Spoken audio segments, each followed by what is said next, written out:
Excella Education Study in USA assured scholarship. Contact 9881 గతంలో గ్రామాల్లో ఉన్న పరిస్థితి ప్రభావం లేదా భావజాల ప్రభావంతో కొంతమంది యువతీ యువకులు అడవిబాటు పట్టారు.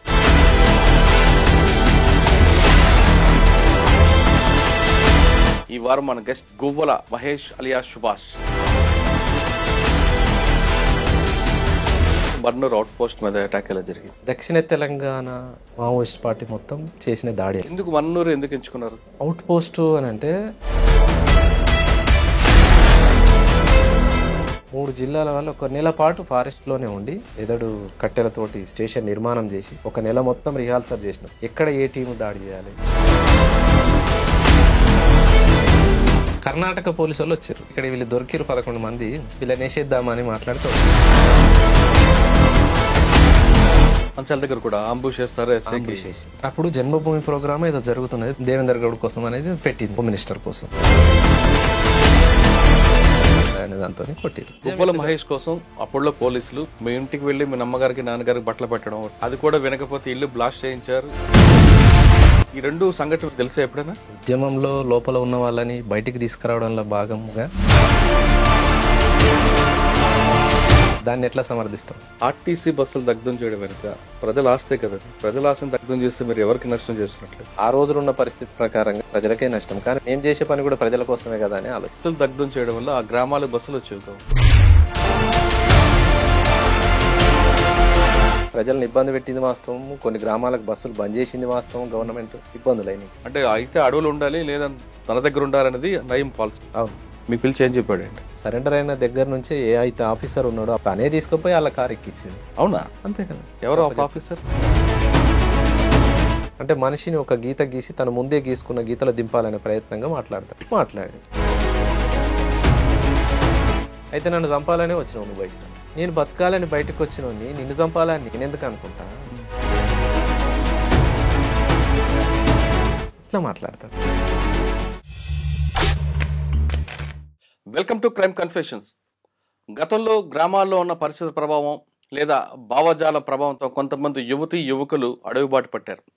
అడవిలోకి వెళ్ళిన తర్వాత బడుగు బలహీన వర్గాల కోసం నిరంతరం కృషి చేస్తూ వాళ్ళకి అన్ని విధాలుగా ఆదుకున్నారు. వాళ్ళు రాజకీయ చైతన్యం కల్పించడం కాకుండా వాళ్ళకి ఆహార పదార్థాలు ఇవ్వడంతో పాటు రకరకాలుగా వాళ్ళకి చేదోడుగా ఉండేవారు. ఆ విధంగా అడవిలోకి వెళ్ళి కొన్ని సంవత్సరాలు ఉన్న తర్వాత పార్టీ యొక్క విధి విధానాలు నచ్చకో లేదా వ్యక్తిగత కారణాలతోనో తిరిగి జనజీవన శ్రమంతో కలిసిన వారిని పరిచయం చేసే కార్యక్రమాలు ఈ వారం మన గెస్ట్ గువ్వల మహేష్ అలియాస్ సుభాష్. గువ్వల మహేష్ అలియాస్ సుభాష్ అంటే రాచకోట దళంలో ఉండేవారు. ఆ టైంలో ఆయన చేసిన యాక్షన్స్కి పోలీసులకు పెద్ద తలనొప్పిగా ఉండేది. పోలీస్ స్టేషన్ మీద అటాకులతో పాటు రకరకాల యాక్షన్లో ఎక్కువగా ముందుండేవారు. యాక్షన్ టీంలో గువ్వల మహేష్ ఉన్నారంటే పోలీసులకు కొంచెం హడలు ఉండేది. ఆయన చేసిన యాక్షన్లు ఆ విధంగా ఉండేవి. అసలు మహేష్ ఎందుకు అడవిబాటు పట్టారు, వెళ్ళిన తర్వాత అనుకున్న లక్ష్యాన్ని సాధించారా లేదా అన్న అంశాలతో పాటు తిరిగి బయటకు వచ్చిన తర్వాత మిగతా కొంతమంది నక్సలట్లాగా దందాలు చేస్తున్నాడా తిరిగి లేదా జనజీవన కలిసిన తర్వాత సామాన్య జీవితాన్ని అనుభవిస్తున్న విషయాన్ని మహేష్ అని తెలుసుకుందాం. మహేష్ నమస్తే. నమస్తే. గువ్వల మహేష్ అలియాస్ సుభాష్ 2000 నుండి 2006 వరకు రాచకోట దళంలో అంటే సిటీ శివార్లో ఏ యాక్షన్ జరిగినా ఫస్ట్ నీ పేరు వినిపించింది. అటు యాచారం పొల్యూషన్ అవ్వచ్చు, తర్వాత అక్కడ ఒక బీజేపీ నాయకు మీద అటాక్ అవ్వచ్చు, లేదు మహబూబ్నగర్లో మన్ననూరు పోలీస్ మీద అటాక్ అవ్వచ్చు, లేదు చౌటప్పల్ దగ్గర రిలయన్స్ బంక్ మీద అటాక్ అవ్వచ్చు, ఒక ఎస్ఐ మీద దాడులు, ఇవన్నిట్లో కూడా పేరు వినిపించింది.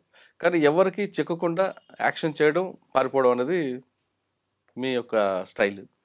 అంటే ఇన్ని యాక్షన్ చేయడానికి పార్టీ యొక్క ఆదేశాల మేరకు చేయడం తప్ప వ్యక్తిగతంగా ఎవరికి కారణాలు ఉంటాం. మీరు వెళ్ళిన తర్వాత అక్కడ చేసిన కార్యక్రమాలు ఏంటి, ఏ లక్ష్యంతో అయితే పార్టీలోకి వెళ్ళారో ఆ లక్ష్యం నెరవేరిందా లేదా అనే ప్రశ్న సమాధానం చెప్పే ముందు ఒకసారి గువ్వల మహేష్ కుటుంబ నేపథ్యం చెప్పండి. మాది రంగారెడ్డి జిల్లా ఇబ్రహీంపట్నం రాయపూల్ గ్రామం. మేము అంటే పేద కుటుంబమే. మేము 3 అన్నదమ్ములం. నేను 2వ ఆయనని, మాకు ఒక అక్క. నేను రాయపూర్లోనే 10th వరకు చదివిన. 10th అయిపోగానే 2000 లాస్ట్ మూమెంట్లో వెళ్ళిపోయాను. ఎందుకు అంత ప్రభావం ఏం చేసింది? ప్రభావం అంటే మా ఊరికి వచ్చేసి రాచకొండ దళానికి ఒక 5-6 కిలోమీటర్ల డిస్టెన్స్ దూరం అంతే. మైదాన ప్రాంతమే మా ఊరు అయినా కూతవేడు దూరమే రాచకొండ కాబట్టి ఎప్పటి నుంచో అంటే 80ల ప్రాంతం నుంచి రాచకొండ దళ మూమెంట్ ఇదంతా నడుస్తున్నది. ఆ ప్రభావం మా ఊరి మీద ఉన్నది. అట్లే మాతో పాటు మా ఇంటి పక్కన ఇల్లు కానీ ఇంకో ఇల్లు కానీ ఇంకా మా చుట్టాలు తెలిసిన వాళ్ళు వీళ్ళందరి దగ్గరికి దళం వచ్చిపోతుండే. అట్లా పరిచయం ఉంది. అందులో భాగంగా మా బావ ఆరుట్లైన ఒక అతను ఉండే, మా సొంత రిలేటివ్ బాబాయ్ చిత్తపురం అశోక్ అని, అశోక్ అలియాస్ పాండు మననూరు దాడిలో చనిపోయాడు తాను. ఆయన ఆర్ఎస్యు ఉండి 7th నుంచే ఆర్ఎస్యు పరిచయాలు మాకున్నాయి. అట్లా ఇట్లా లింకప్ అయ్యి అట్లా వెళ్ళిపోతుంది. ఫస్ట్లో మీరు దళంకి వెళ్ళినప్పుడు మీకు బాధ్యులు ఎవరు? ప్రభాకర్ కమాండరు. ప్రభాకర్ అంటే అది మన భవనం శ్రీనివాసరెడ్డి. అచ్చా. మీరు వెళ్ళేసరికి దళంలో అంటే తెలంగాణ వైపు రాచకొండ దళం అనేది బాగా యాక్టివ్ ఉండేది. పార్టీల ప్రభావం ఎలాగుండేది అప్పుడు? అంటే పరిస్థితులు ఏ విధంగా ఉండేవి? మీరు వెళ్ళి తీసుకున్న మీరు ఎక్కడైతే ఏ దళ ప్రభావం ఉందో ఆ గ్రామాల పరిస్థితి ఎలాగుండేది? అప్పుడు పరిస్థితులు అంటే ఒక అంటే రకంగా భూస్వామ్య వ్యవస్థ ఉండేదా? కొంత మార్పు అంటే ఇప్పటితో పోల్చుకోలేం, కానీ అప్పుడున్న పరిస్థితులు నక్సలిజానికి కానీ తిరుగుబాటుకు కానీ అనుకూలంగానే ఉన్నాయి. రాచకొండ ప్రాంతం అంటే ఎక్కడ పేరినా అమ్మో అట్లా అన్నట్టు ఉండేది. అంటే పార్టీలు ఎలాగుండేదండి అప్పుడు? పార్టీ కూడా బాగానే ఉంది, విస్తృతంగానే ఉండేది. ఎక్కడ ఏ గ్రామానికి పోయినా ఆధారణ ఉండేది, రిక్రూట్మెంట్ అట్లే ఉండేటివి, ప్రజా సమస్యలు ఎట్లా వచ్చి చెప్పుకునేటోళ్ళు, ఏ గ్రామానికి పోయినా విస్తృతంగా కలిసేవాళ్ళు. మీరు పార్టీలు వెళ్ళేసరికి ప్రజల సమస్య మీద ఎక్కువగా దేని మీద ఫోకస్ అంటే కరువుదాళ్ళు జరిగాయి, భూ పంపిణీ జరిగింది, ఈ రెండింటిలో దేనికి ఎక్కువగా ప్రాధాన్యత ఇచ్చేవారు అప్పుడు? అంటే నేను రిక్రూట్ అయ్యే నాటికి కరువు దాడులు చేసినాం, కానీ భూ పంపిణీ అనేది అప్పటికే ఆగిపోయింది. 2000 కంటే ముందు భూ పంపిణీ ఉంది, కానీ 2000 తర్వాత అసలు భూ పంపిణీ అనేటివి లేవు. అంటే ఆర్థికమైన పోరాటాల వైపు ప్రజల్ని మొగ్గు చూపొద్దు అనేది ఒక తీర్మానం ఒకటి ఉన్నది పార్టీది. అట్లా భూ పోరాటాలు తీసుకోలేదు, ఎందుకంటే భూ పోరాటాలు తీసుకున్నా అవి ప్రజల చేతిలో నిలబడట్లేదు అనేది రాష్ట్ర వ్యాప్తంగా సమీక్ష చేసి పార్టీ అటువైపు పోవద్దు అనేది. అచ్చా. అంటే భూమి పంచుతాం కానీ వాళ్ళకి పట్టాలు ఇవ్వలేం కదా మనం. అవును. మళ్ళీ యథావిధిగా వాళ్ళకే వస్తున్నది. అవును. అట్లా అని చెప్పి భూ పోరాటాలు అంటే కరువుదాళ్ళకి మాత్రం ప్రాధాన్యత ఇచ్చిందా? అంటే ఆ రోజు ఉన్న పరిస్థితులు కరువు అనేది ప్రజల్ని ఆకలితో ఉంచలేం కదా. ఒక దగ్గర టన్నుల కొద్దీ రైస్ మిల్లర్లు ఉండేటిది, దొరల దగ్గర ఉండేటిది, పెత్తందారుల దగ్గర ఉన్నాయి కాబట్టి ప్రజలకు తక్షణంగా మనం అందించాల్సింది. ఆ విధంగా మంతన్ గౌరెల్లి కాదు మొండి గౌరెల్లిలా కరువు దాడి చేసి బియ్యము. మీరు టైంలో మొండి గౌరెల్లి, ఆరుట్ల, అవును ఈ రెండిట్లో చాలా పెద్ద కరువు దాడి జరిగింది. అవును. ఒకసారి వాటిని రివీల్ చేయండి. చింతపట్ల విలేజ్, మొండి గౌరెల్లి ఈ 2 గ్రామాల మధ్యన ఒక్కడే డీలర్ ఉండేది. అప్పుడు గవర్నమెంట్ పనికి ఉపాధి పథకం కింద బియ్యం పంపిణీ జరిగేది. పనికాహార పథకం కింద బియ్యం పంపిణీ జరిగేది. అది సక్రమంగా పంచుతలేరు, జరుగుతలేవు, ఇక అక్రమాలు జరిగి బయట అమ్ముకుంటున్నారు అనేది మనకు వార్త ఉంది. ఇట్లా కాదు మరి కరువు దాడికి సిద్ధపడదామా అనేసి ఒక వారం 10 రోజుల నుంచి ఆ గ్రామాల ప్రజలందరినీ కలిసి ఆ గ్రామాలలో ఉన్న సంఘాలతోని సమాచారం తీసుకొని అందరూ పార్టిసిపేట్ చేయాలి, మరి చేద్దామనంటే చేద్దామని ఒక నిర్ణయానికి వచ్చి దాడి చేసి బియ్యాన్ని ట్రాక్టర్ జరిగింది. ఇది నైటే సాయంత్రం పూట 7 గంటలకు 8 గంటలకు ఊర్లోకి వచ్చేసి 2 గ్రామాల వాళ్ళని తీసుకొచ్చి మీరు తీసుకెళ్ళిపోండి, ఎవరి కాళ్ళు తీసుకుపోయారు అంటే ఎవరి కాళ్ళు తీసుకుపోయారు కానీ ఎవరంతలో వాళ్ళు సంతులు తీసుకుపోయి గౌరీల కాడ ఏం జరిగిందంటే వాళ్ళు ఒక బండ మీద ఊరు బయట పోసి పంచుకున్నారు. అది అప్పటికే లీక్ అయిపోయింది. తెల్లారి డిపార్ట్మెంట్ వచ్చిర్రు, కేసులు అయినాయి, అదంతా జరిగింది. ఎవరెవరైతే కేసుల పాలయ్యారో మళ్ళీ వాళ్ళందరినీ కూడా విడిపించినాం. మీరు పార్టీలు వెళ్ళేసరికి మీకు తుపాకీ మీద అవగాహన లేదు, కానీ పార్టీలకు వెళ్ళాక తుపాకీ పట్టుకొని ఎక్కడ ట్రైనింగ్ తీసుకున్నారు? గుట్టల్లోనే, రాజకొండ గుట్టలో, ఫారెస్ట్లోనే. ఎవరికైనా రిక్రూట్ అయిన వాళ్ళ ఎవరికైనా పార్టీ రోజువారీగా శిక్షణ ఉంటుంది. 3 నెలలకో 6 నెలలకో మిలిటరీ క్యాంప్ ఉంటుంది, పొలిటికల్ క్యాంప్ ఉంటుంది. పొలిటికల్ క్యాంపులో పొలిటికల్ శిక్షణ ఇస్తారు, మిలిటరీ క్యాంపులో మిలిటరీ శిక్షణ ఇస్తారు. ఈ రెండింటిలో దేనికి ఎక్కువగా మీరు ఇంట్రెస్ట్ చూపించేవారు? రాజకీయ వైపు వెళ్ళేవారా, లేదు తుపాకీ పట్టుకొని వెళ్ళాలనుకున్నారు? అంటే నేను ఇంట్రెస్ట్ చూపిస్తాం అనేది ఏముండదు. పార్టీ ఆదేశం ఏదైతే చేయమంటారో దానికి వెళ్ళాల్సిందే ఎవరమైనా. నేను ప్రస్తుతానికి రాచకొండ ప్రాంతం, నేను ఇక్కడనే పనిచేస్తా అంటే కుదరదు. పార్టీ నిర్ణయానుసారం నువ్వు వేరే రాష్ట్రం పోవాలన్నా పోవాలి, వేరే జిల్లాకు వెళ్ళాలన్నా వెళ్ళాలి. అంటే రాజకీయము మిలిటరీ 2 మిళితమై పొలిటికల్ లైన్లానే వెళ్ళాలి తప్పితే మిలిటరీ ఆధీనంలోకి రాదు. ఓకే. మీరు పనిచేస్తున్న టైంలో కరువుదాడులు చేశారు, అంత బాగుంది. కానీ ఆ ప్రాంతం మంచాల, యాచారం, ఆదిపట్ల ఆ ప్రాంతంలో రాజకీయ చైతన్యం లేదు ప్రజల్లో. అప్పట్లో వాళ్ళకి రాజకీయ చైతన్యం కల్పించడానికి ఏమైనా పార్టీ నిర్ణయం తీసుకున్నప్పుడు? భూ పోరాటాలు కాకుండా కరువు దాడులు చేసినాం. ఇంకోటి గ్రామాలలో ఏ సమస్యలు అవుతున్నాయో దాని మీద తిరుగుబాటు ఇప్పుడు మహిళా సంఘాలు ఉన్నాయి, వివిధ రకాల రైతు కూలి సంఘాలు ఉన్నాయి. అప్పటికి పార్టీ సంఘాల మీద పూర్తిగా నిషేధం ఉంది. బయట ఏ సంఘాలు అయితే ఉన్నాయో ఆ సంఘాలలో వీళ్ళని మిళితం చేసి పోరాటాలు చేయించింది రైతులతో. కానీ చిన్నపిల్లల్ని పార్టీలో పిలవడం పట్ల, బాల సంఘం పెట్టడం పట్ల కొంత విమర్శలు వచ్చాయి. దాని పార్టీ ఎప్పుడు బాలల సంఘం పెట్టిరు కానీ బాలలను రిక్రూట్ చేసుకోవడం అనేది జరగలే. ఎక్కడో ఒక చోట జరగవచ్చు, పూర్తిగా జరగలేదని అనను. పిల్లలని అంటే మైనర్లను తీసుకోవాలనేది ఏం లేదు. సరే, మీరు ఉన్న 6 సంవత్సరాల్లో మీకు బాగా గుర్తున్న సంఘటనలు చెప్పండి. మీది ఎందుకు 1 కాదు 2 కాదు, యాక్షన్ టీమ్ చాలా ఉన్నాయి. మన్ననూరు ఒకటి ఉంది. ఫస్ట్ మన్ననూరు అవుట్ పోస్ట్ మీద అటాక్ ఎలా జరిగింది? మన్ననూరు అవుట్ పోస్ట్ దాడి అంటే దక్షిణ తెలంగాణ మావోయిస్ట్ పార్టీ మొత్తం చేసిన దాడి. ఎందుకు మన్ననూరు ఎందుకు ఎంచుకున్నారు? అవుట్ పోస్ట్ అని అంటే మొత్తం ఆర్మీకి సంబంధించి అంటే వెపన్స్, మనకు అనుకూల ప్రాంతం, దాడి చేయడానికి అనుకూలంగా ఉంటుంది, అక్కడ నుంచి మనం రిట్రీట్ చేయడానికి కూడా అనుకూలంగా ఉంటుంది. అట్లని చెప్పి మన్ననూరు నేర్చుకున్నారు. స్టేట్ కమిటీ దాన్ని తీర్మానం చేసి దీని మీద మనం చేయాలనే దాంతో దక్షిణ తెలంగాణ టీం అంతా 3 జిల్లాల వాళ్ళు చేసిన దాడి అది. అచ్చా, ఎలా చేస్తారండి? ఎన్ని రోజులు దీనికి రిహార్సల్ చేస్తారు? 3 జిల్లాల వాళ్ళు 1 నెల పాటు ఫారెస్ట్లోనే ఉండి ఎదడు కట్టెలతోటి స్టేషన్ నిర్మాణం చేసి 1 నెల మొత్తం రిహార్సల్ చేసినాం. ఎక్కడ ఏ టీము దాడి చేయాలి, ఏ టీము రిట్రీట్ కావాలి, ఎట్లా పోతే మనం ఉంటుంది, దీనికి దారులు ఎన్ని దారులను మనం బంద్ చేసి ఎట్లా రిట్రీట్ చేయాలని 1 నెల పాటు రిహార్సల్ చేసి దాడికి వెళ్ళినాం. కానీ 3 టీములతోటి 70 మంది దాడి చేసినాం. మీరు 70 మంది దాడి చేశారు, నెల రోజులు రిహార్సల్ వేసినా ఫెయిల్ అయింది కదా? అవును. ఎందువల్ల అంటే ఫస్ట్ టీం అసాల్ట్ టీం ఏదైతుందో అసాల్ట్ టీం వెళ్ళినప్పుడు అవుట్ పోస్ట్ ఎదురుగా గోడ బ్లాస్ట్ చేయాలి. ఫ్రంట్ గేట్ మందు పాత్ర పెట్టి బ్లాస్ట్ చేసినప్పుడు ఏం జరుగుతుంది అంటే గోడ కూలిపోతుంది. కూలిపోగానే టీం అనేది వెళ్ళిపోవాలి, లోపలికి వెళ్ళిపోయి కొట్టేసి వెపన్స్ సీజ్ చేసుకోవాలి. ఆ టీం వెళ్ళిపోయినప్పుడు మిగతా టీంలు వెనక వైపు నుంచి రావాలి. కానీ బ్లాస్ట్ చేసినప్పుడు ఓపెన్లో బ్లాస్ట్ అయింది కాబట్టి గోడ పడిపోలే. గోడ పడిపోయినందుకు పైనుంచి ఫైరింగ్ ఎక్కువైంది.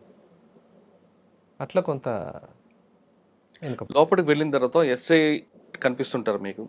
ఎస్ఐ ముందు ఒక ఆయన మాట్లాడుతుంటారు, ఆయన్ని కూడా చనిపోయారు. అసలు లోపలికి వెళ్ళలేదు, ఒక సివిలియన్ చనిపోతారు. బయట నుంచే ఫైరింగ్ జరిగింది. మన్ననూరు అవుట్ పోస్ట్ మీద బయట నుంచే దాడి జరిగింది, 3 వైపుల నుంచి. లోపలికి వెళ్ళలేదు. కానీ ఒక ఆయన చనిపోయాడు కదా అందులో. ఎస్ఐ పారిపోతారు, ఒక ఆయన సివిలియన్ చనిపోతాడు కదా. ఎంతసేపు జరుగుంటుంది ఫైర్? అది 2 గంటలు 3 గంటలు జరిగింది. 2-3 గంటలు అయింది ఫైర్. మళ్ళీ మీరు రిట్రీట్ ఎక్కడ కలుసుకున్నారు? అందరూ అందరం ఒకేసారి వెళ్ళిపోయినాం కదా. అయితే ఈ దాడి కంటే ముందు అచ్చంపేట నుంచి వచ్చిన రోడ్డు అది ఆపేసినాం, శ్రీశైలం నుంచి వచ్చిన రోడ్డు అక్కడ ఆపేసినాం, అమరాబాద్ పోలీస్ స్టేషన్కి ఒక టీం వెళ్ళిపోయింది, మళ్ళీ పోతే అచ్చంపేట పోలీస్ స్టేషన్కి ఒక టీం వెళ్ళిపోయింది. అంటే ఆ పోలీస్ స్టేషన్లో ఫోర్స్ కూడా ఈ మన్ననూరు దగ్గరికి రావద్దని చెప్పేసి మా మీదనే దాడి జరుగుతుందని వాళ్ళు అక్కడే ఆగిపోవాలి, ఈ టీం ఇక్కడ ఆగిపోవాలి, ఈ టీం ఇక్కడ ఆగిపోవాలి. అట్లా హైవేని కూడా దిగ్బంధం చేసి 70 మందితో దాడి చేసినాం. ఆ దాడిలో అశోక్ అనే కామ్రేడ్, ఇందాక నేను మా బాబాయ్ అని చెప్పి, తన అమరుడైన గొంతులో తూటపడ్డది తనకి. ఆయనకి లోపట సైన్యం అంటే ఆర్మీ శిక్షణ అనేది తక్కువ ఉంది. అంటే బయట సంఘాలలో పనిచేసిండు కానీ మిలిటరీ అనుభవం లేదు. ఆ దాడిలో ఉంటా అన్నాడు, సరే ఉంచాం. ఇంకో కామ్రేడ్కి కాలుకు తూటపడ్డది, ఇంకో కామ్రేడ్కి తొడకు తూటపడ్డది, 2 గాయాలైనవి. అశోక్ అమరుడైండు. అట్లా రిట్రీట్ అయినాం. అంటే అశోక్ అనే వ్యక్తి కామ్రేడ్ చనిపోయారు అక్కడ. అశోక్ అనే కామ్రేడ్ చనిపోయాడు. స్వామికి తొడల తూటపడ్డది. ఇంకా ఆనంద్ అని ఇంకో కామ్రేడ్ ఉండే, తనకేమో కాలు పాదానికి తూటపడ్డది. ఎంతమంది పాల్గొన్నారు? 70 మందిలో ఎవరో ప్రధానంగా ఉన్నారండి అందులో? సాంబశివుడు కూడా టీంకు మొత్తానికి సాంబశివుడు కమాండర్. డిప్యూటీగా రవి నల్గొండ జిల్లా సెక్రటరీ ఉండే. ఎవరు? నల్గొండ జిల్లా సెక్రటరీ రవి. తను డిప్యూటీ కమాండర్గా ఉండే. అట్లా వీళ్ళిద్దరితో పాటు టీంకి ఒక కమాండర్ ఉంటాడు. 3 టీంలు కాబట్టి 3 టీంలు, 3 టీంలు. మీదేంటి? టీం మెంబర్గా ఉన్నా అంతేనే. కానీ మీరు వెళ్ళారు, ఇంత సక్సెస్ అయ్యారా? తుపాకులు తీసుకునేమన్నా? కాలేదు కదా, దాడి ఫెయిల్ అయింది, వెపన్స్ ఏం రాలేదు. తర్వాత దీని మీద సమీక్ష జరుపుకున్నారా? జరిగింది. దీని సమీక్షలు ఏమొచ్చింది ఇన్పుట్ మీకు? అయితే ఈ దాడి జరుగుతున్నప్పుడే శ్రీశైలం నుంచి వచ్చిన హైవేను ఆపేసినాం కదా, కర్ణాటక పోలీసు వాళ్ళు వచ్చారు. కర్ణాటక పోలీసు వాళ్ళు వచ్చినప్పుడు మనం ఆల్రెడీ నష్టపోయినాము, ఒక కామ్రేడ్ చనిపోయిండు, వీళ్ళందరినీ కూడా ఇక్కడ వేసేద్దాం అనేది మనోళ్ళు అక్కడ ఆపిన టీం మాట్లాడి మనకు వాకిటాకిలా చెప్తే సాంబశివుడు వాళ్ళు ఏం మాట్లాడారంటే, లేదు వాళ్ళు సివిల్గా వచ్చారు, 11 మంది వచ్చారు కర్ణాటక పోలీసు. వాళ్ళు ఎందుకు వచ్చారు? శ్రీశైలం దర్శనానికి పోయి రిటర్న్లో వస్తున్నారు. వాళ్ళు రిటర్న్లో వచ్చేటప్పుడు మనోళ్ళు రోడ్ ఆపేసారు కదా, రోడ్ ఆపిన దగ్గర మేము పోలీసు, మీరు కూడా ఇక్కడ ఆపిరు అనేసి వాళ్ళు మాట్లాడితే మీరు పోలీసా అని చెప్పేసి మనోళ్ళు పట్టేసి కట్టేసి వెనకకు ఆపిరాలి. మనది అది ఎట్లయినా ఫెయిల్ అయింది కదా, మరి ఇక్కడ వీళ్ళు దొరికిరు 11 మంది, వీళ్ళని వేసేద్దామని మాట్లాడితే వద్దు తప్పు, మనం అట్లా చేయొద్దు, దాడికి పోయిన దగ్గర ఏమైనా జరగవచ్చు కానీ వాళ్ళు సివిల్గా దొరికిరు మనకు తప్ప అని చెప్పి వాళ్ళని అట్లా అక్కడ ఉంచేసి గ్రేటే కదా, వదిలేసిన. ఏం చేయలేదు వాళ్ళు. అంటే ఆయన గొప్పతనం అనుకోవాలా లేదా పార్టీ నిర్ణయం? అది పార్టీ నిర్ణయం ఒకటి ఉంటుంది, అప్పటికప్పుడు నిర్ణయాలు తీసుకునే దాంట్లో కూడా నాయకత్వం గొప్పతనం కూడా ఉంటుంది కొన్ని విషయాలలో. తర్వాత మీకు బాగా గుర్తుండిపోయిన సంగతి చెప్పండి. యాచారం పోలీస్ స్టేషన్ కానీ. యాచారం పోలీస్ స్టేషన్ అప్పుడు నేను లేను, అప్పటికి నేను రిక్రూటే కాలేదు. మంచాల పోలీస్ స్టేషన్ ఏం జరగలేగా. మంచాల దగ్గర కూడా అంబుష్ చేస్తారు, చేసారు. ఎందుకు ఆయన కోసం? ఎందుకంటే ఎస్ఐ కోసం కాదు అది చేసింది. అప్పుడు జన్మభూమి ప్రోగ్రామ్ ఏదో జరుగుతున్నది, దేవేందర్ గౌడ్ మంత్రి గారు ఉన్నారు, పుష్పలీల మంత్రి గారు ఉన్నారు. అప్పుడు దేవేందర్ గౌడ్ కోసం అనేది పెట్టింది, కానీ హోమ్ మినిస్టర్ కోసం. ఇక మారుమూల ప్రాంతం రావద్దని మరి వాళ్ళకి ఎస్ఐబి ఇన్స్ట్రక్షన్స్ ఏమున్నాయి కానీ వాళ్ళు రాలేదు. వాళ్ళు వస్తారు అనే దాంతో పెట్టింది కాబట్టి వాళ్ళు రాలేదు, ఏదో జరగని అనేసి కొట్టేసారు. వస్తారని పెట్టారు కానీ ఎస్ఐ వచ్చారు అక్కడికి. డిపార్ట్మెంట్ వస్తున్నది, సరే డిపార్ట్మెంట్ అయినా ఏం కాదులే అనే దాంతో కొట్టిరు. బ్లాస్టింగ్లో తను ఎస్ఐ ఇంకో కానిస్టేబుల్ చనిపోయినట్టున్నారు. ఎస్ఐ గాయాలైనట్లే కదా? లేదు, ఇద్దరు చనిపోయారు, ఎస్ఐ ప్లస్ సంజీవరావు ఎస్ఐకి సంఘటన. సంజీవరావు ఎస్ఐకి ఏమో క్లెమోర్ మైన్స్ దాడిలో తనకు గాయాలైనవి. చాలా ఎందుకు అది? క్లెమోర్ మైన్స్ ఎక్కడ అంటే మన మొండిగౌరిల్లి అనే ఊర్లో కూమింగ్ పార్టీస్ ఎప్పుడు ఒక బాయ్ దగ్గర నుంచి వచ్చిపోతుండేది. మేము వచ్చిపోయే దారులు వాళ్ళకి ఎట్లయితే తెలుస్తాయో వాళ్ళు వచ్చిపోయే దారులు కూడా మాకు తెలుస్తాయి కదా, అట్లా వాళ్ళు వచ్చిపోయే దారిలో క్లెమోర్ మైన్స్ పెట్టి అంబుష్ ఏర్పాటు చేసినాం. రాళ్ళ గోడ, తెట్టెగోడ అంటాం కదా, తెట్టెగోడల మైన్స్ పెట్టి క్లెమోర్ మైన్స్ పెట్టి కూర్చున్నారు. వాళ్ళు తీరా దగ్గరికి వచ్చిన తర్వాత, అంటే మన పాయింట్ బ్లాక్లోకి వచ్చిన తర్వాత పేల్చాలి. అవి రాకంటే ముందే కొంత మనోళ్ళు ఆతృతతోటి ముందే ఒత్తిరు, తెట్టెగోడలు పెట్టారు కాబట్టి ఆ రాళ్ళు ఎగిరిపోయి తగిలినాయి అంతే. నిజంగానే దగ్గరకు వస్తే ఆ రోజున్న కూమింగ్ పార్టీ మొత్తం ఎగరాల్సిందే. అట్లా జరగదు. ఈ టెక్నికల్ సపోర్ట్ ఎవరు ఇచ్చారు అప్పుడు మీకు? శిక్షణ ఉంటుంది కదా, మిలిటరీ శిక్షణలో. ఓకే, క్లెమర్మెంట్స్ వాడడం, అది క్లెమోర్స్ కానీ గ్రెనేడ్స్ కానీ అన్ని రకాల వెపన్స్. అంటే మీరు చేసిన అన్ని యాక్షన్లో బాగా టఫ్ వచ్చిన యాక్షన్ చెప్పండి. బాగా కష్టపడ్డాం దీంట్లో అని. టఫ్ అని అంటే ఇక మననూరే అందరం కష్టపడ్డాం కానీ ఫెయిల్ అయింది. 1 నెల పాటు కష్టపడి 3 జిల్లాల టీం అంతా. అంటే ఫెయిల్ అయింది ఏంటంటే మనం దాడికి వెళ్తాం, దాడిలో వాళ్ళు చేస్తారా మనం చేస్తామా ఇక అది చెప్పలేము. సరే, వెళ్ళారు, ప్రజల కోసం పోరాటం చేశారు. అప్పుడు ఇప్పటికైనా మీకు అమ్మా నాన్న గుర్తు రాలేదా? వస్తారు కదా, అమ్మ నాన్నని మర్చిపోం కదా. పిలిపించుకున్నారా? మీరు వెళ్ళారా? ఎప్పుడు పిలిపించుకోలేదు. కానీ మీకోసం పోలీసులు మీ ఇంటికి వెళ్ళి తలుపులు కొట్టారు కదా, తెలుసా? ఒక్కసారి కదా, 100 సార్లు. మరి అప్పుడు మీకు బాధ అనిపించలేదా? నక్సలైట్లలో పోయిన ప్రతి కుటుంబము బాధలు పడ్డోళ్ళే, అంత ఆషామాషిగా ఏముండదు. ఎక్కడ ఏం జరిగినా కుటుంబాన్ని తీసుకుపోవడం.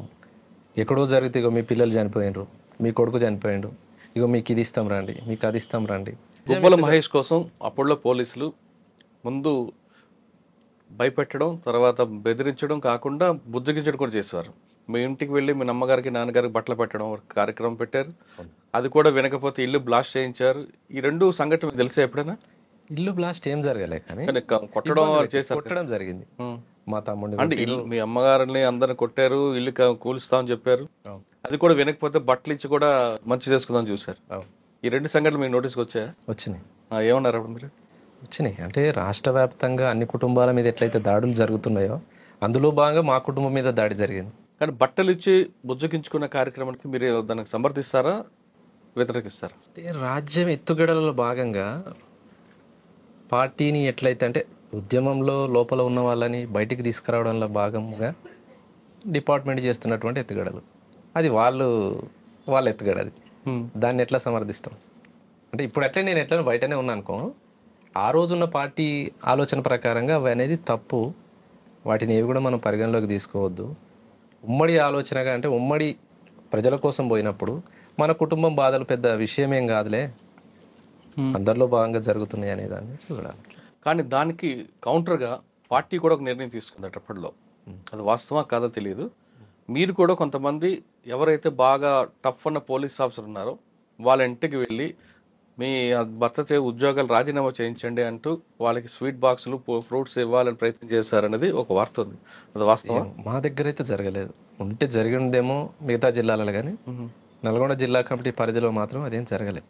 మిగతాది జరిగి ఉండొచ్చు. జరిగి ఉండొచ్చు. ఇప్పుడు బాగా వార్త వచ్చింది, ఉండొచ్చు. నక్సలైట్ కూడా పోలీస్ ఇంటికి వెళ్ళి వాళ్ళని కూడా మీరు ఎలాగైతే ఎత్తు కూడా వేస్తారు, వాళ్ళు కూడా అదే ఎత్తు కూడా వేస్తారు. అయితే పొలిటికల్గా లీడర్స్ ఎవరెవరైతే ఉన్నారో వాళ్ళ కుటుంబాలకి ఇవి అయితే చెప్పినాం, కానీ పోలీస్ ఆఫీసర్లకు చెప్పింది అయితే లేదు. మీరు క్రియాశీల రాజకీయాలకు దూరంగా ఉండండి, మీరు చేయడం మూలంగానే ప్రజలకి ఇబ్బందులు ఎదురవుతున్నాయి. అచ్చా, మీరు వెళ్ళి చెప్పారు నల్గొండలో? ఏ రాజకీయ కమిటీ నిర్ణయించిన ప్రకారం రాజీనామా చేయమని చెప్పారా? మీ క్రియాశీల రాజకీయాలకు రాజీనామాలు చేయండి, లేకపోతే ప్రజల చేతుల్లో మీకు శిక్షలు. వీళ్ళు వ్యక్తిగతం కలిసారా, కరపత్రాలు వేసారా? వీలైన దగ్గర వ్యక్తిగతం కలిసినాం, లేని దగ్గర లెటర్లు పంపించినాం. మీరు వ్యక్తిగతం కలిసిన రాజకీయ నాయకులు ఎవరండి? నేను వ్యక్తిగతంగా గెలవాలి. పార్టీ అదే పార్టీ ఆదేశాలు ఎవరిని లెటర్లు పంపించినాం, నేను ఎవరిని గెలవాలి. గుబ్బల మహేష్ అలియాస్ సుభాష్ కి దినచర్య ఏ విధంగా ఉంటుంది పార్టీలో? నార్మల్గానే ఉంటుంది, అందరికీ ఉన్నట్టే. కమాండరు స్థాయిలో రోజువారీ కార్యక్రమాలు ఏముంటాయి. కానీ ఎందుకు అన్ని యాక్షన్ జరిగిన మీ పేరు ఎక్కువ బయటకు వినబడేది? వినపడ్డ దాంట్లో అన్నిట్లలో నేను ఉన్నాను ఏం కాదు. కాకపోతే డిపార్ట్మెంట్కి ఒక లైన్ ఉంటుంది వాళ్ళకి. రాచకొండ దళంలో ఒక 10 మంది ఉన్నారు అనుకో, 10 మందిలో ఎవరు చేయగలుగుతారు, ఫలానా ఫలానా ఫలానా, వాళ్ళకు కూడా సమాచారం వాళ్ళకు ఉంటుంది. దాంట్లో ఆ పర్సన్ లేకపోయినా వాళ్ళ పేరు వస్తుంది. అన్నిట్లలో నేను ఉన్నాను ఏం చెప్పాను. పార్టీ నిర్ణయానుసారం జరిగేవి జరుగుతాయి.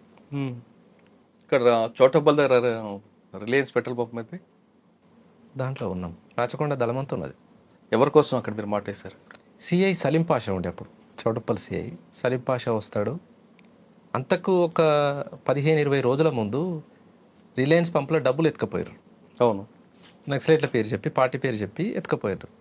అప్పటి నుంచి రెగ్యులర్గా వస్తున్నాడు తను. అంటే ఏదో ఒక టైంలో సిఐ గారు వచ్చి దాన్ని విజిట్ చేసి వెళ్ళిపోతున్నాడు అనేది మనకు సమాచారం. సరే సిఐ వస్తున్నాడు కదా అనేసి మేము రెక్కి చేసినాం, టీం అంతా వచ్చినాం. పెట్రోలింగ్ వెహికల్ రాగానే మేము అటాక్ చేసినాం రోడ్ దాటి. పక్కన గుట్టలు ఉంటాయి. అవును, ఆ గుట్టకే ఉండి రోడ్ దాటి విజయవాడ హైవే ఉంది కదా. అవును, పెట్రోలింగ్ వెహికల్ వచ్చింది, మేము చూస్తానే ఉన్నాం. అంతకు ఒక 1/2 అవర్ ముందు అక్కడే ఉన్నాం, ఉండి చెట్లలో మాటేసి కూర్చొని. వెహికల్ ఎంతమంది ఉన్నారు అప్పుడు? 12 మంది ఉన్నాం. 12 మంది ఉండి దాడి చేసినాం, కానీ సలీం పాషా గారు రాలేదు. ఏం జరిగింది ఆ ఘటనలో? దాడి ఎప్పుడైతే ఎంటర్ అయినామో, ఎంటర్ అవడంతోనే మేము ఫైరింగ్ ఓపెన్ చేసినాం. మొత్తం అయిపోయిన తర్వాత తెలిసింది సలీం పాషా లేడు అనేది. అయ్యో, అంటే వ్యక్తిగా మేము మా ముఖాలు తెలిసి ఉండవు కదా. అందులో ఎంతమంది చనిపోయారు? 4 అనుకుంటా, 4 పోలీసు వాళ్ళు. అక్కడ రిట్రీట్ అయిన తర్వాత ఏ విధంగా వెళ్ళారు బయటకు మీరు? రోడ్డు దాటినామంటే ఫారెస్టే కదా. అవును, గుట్టలు కదా, పుట్టనే కదా, నడుచుకుంటూ వెళ్ళిపోతాం. ఎంత దూరమైనా నడుచుకుంటూ వెళ్ళాల్సిందే. కాబట్టి మిగతా అడవికి రాచకొండ దళానికి ఒక తేడా ఉంది. Terrain problem. గుట్టలే తప్ప పెద్దగా ఫారెస్ట్ కనిపించదు. గుట్టలే. కానీ గుట్టల్లో యాక్షన్ చేసి తప్పించుకోవడం అనేది కొంచెం కష్టం పనే కదా. కష్టమే. అటువంటి కష్టాలను ఎదుర్కొన్నారా ఎక్కడైనా ఒక దగ్గర? ప్రతిరోజు ఉండేటివి అవి. ఒక గుట్ట ఎక్కి ఇంకో గుట్ట దిగాల్సిందే. అంటే నల్లమల్ల అడవిలాగా కంటిన్యూషన్ ఫారెస్ట్ కాదు. ఒక ఊరుకు పోవాలన్నా మళ్ళీ ఇంకో గుట్ట దిగాల్సిందే. అటు ఇంకోటి గుట్టలలో కూడా కనిపిస్తాం కదా, చెట్లు ఉండవు కదా. ఉంటాయి, లైట్గా మామూలుగా చెట్లు ఉంటాయి, గుండ్లు ఉంటాయి. ఏదో అనువైన ప్రాంతం చూసుకొని ఉండవలసిందే. కానీ అంత ఇబ్బందులతో కూడుకున్నదే. ఇంకేం చేశారు మీరు యాక్షన్లో? బస్సులు దాడి చేయి.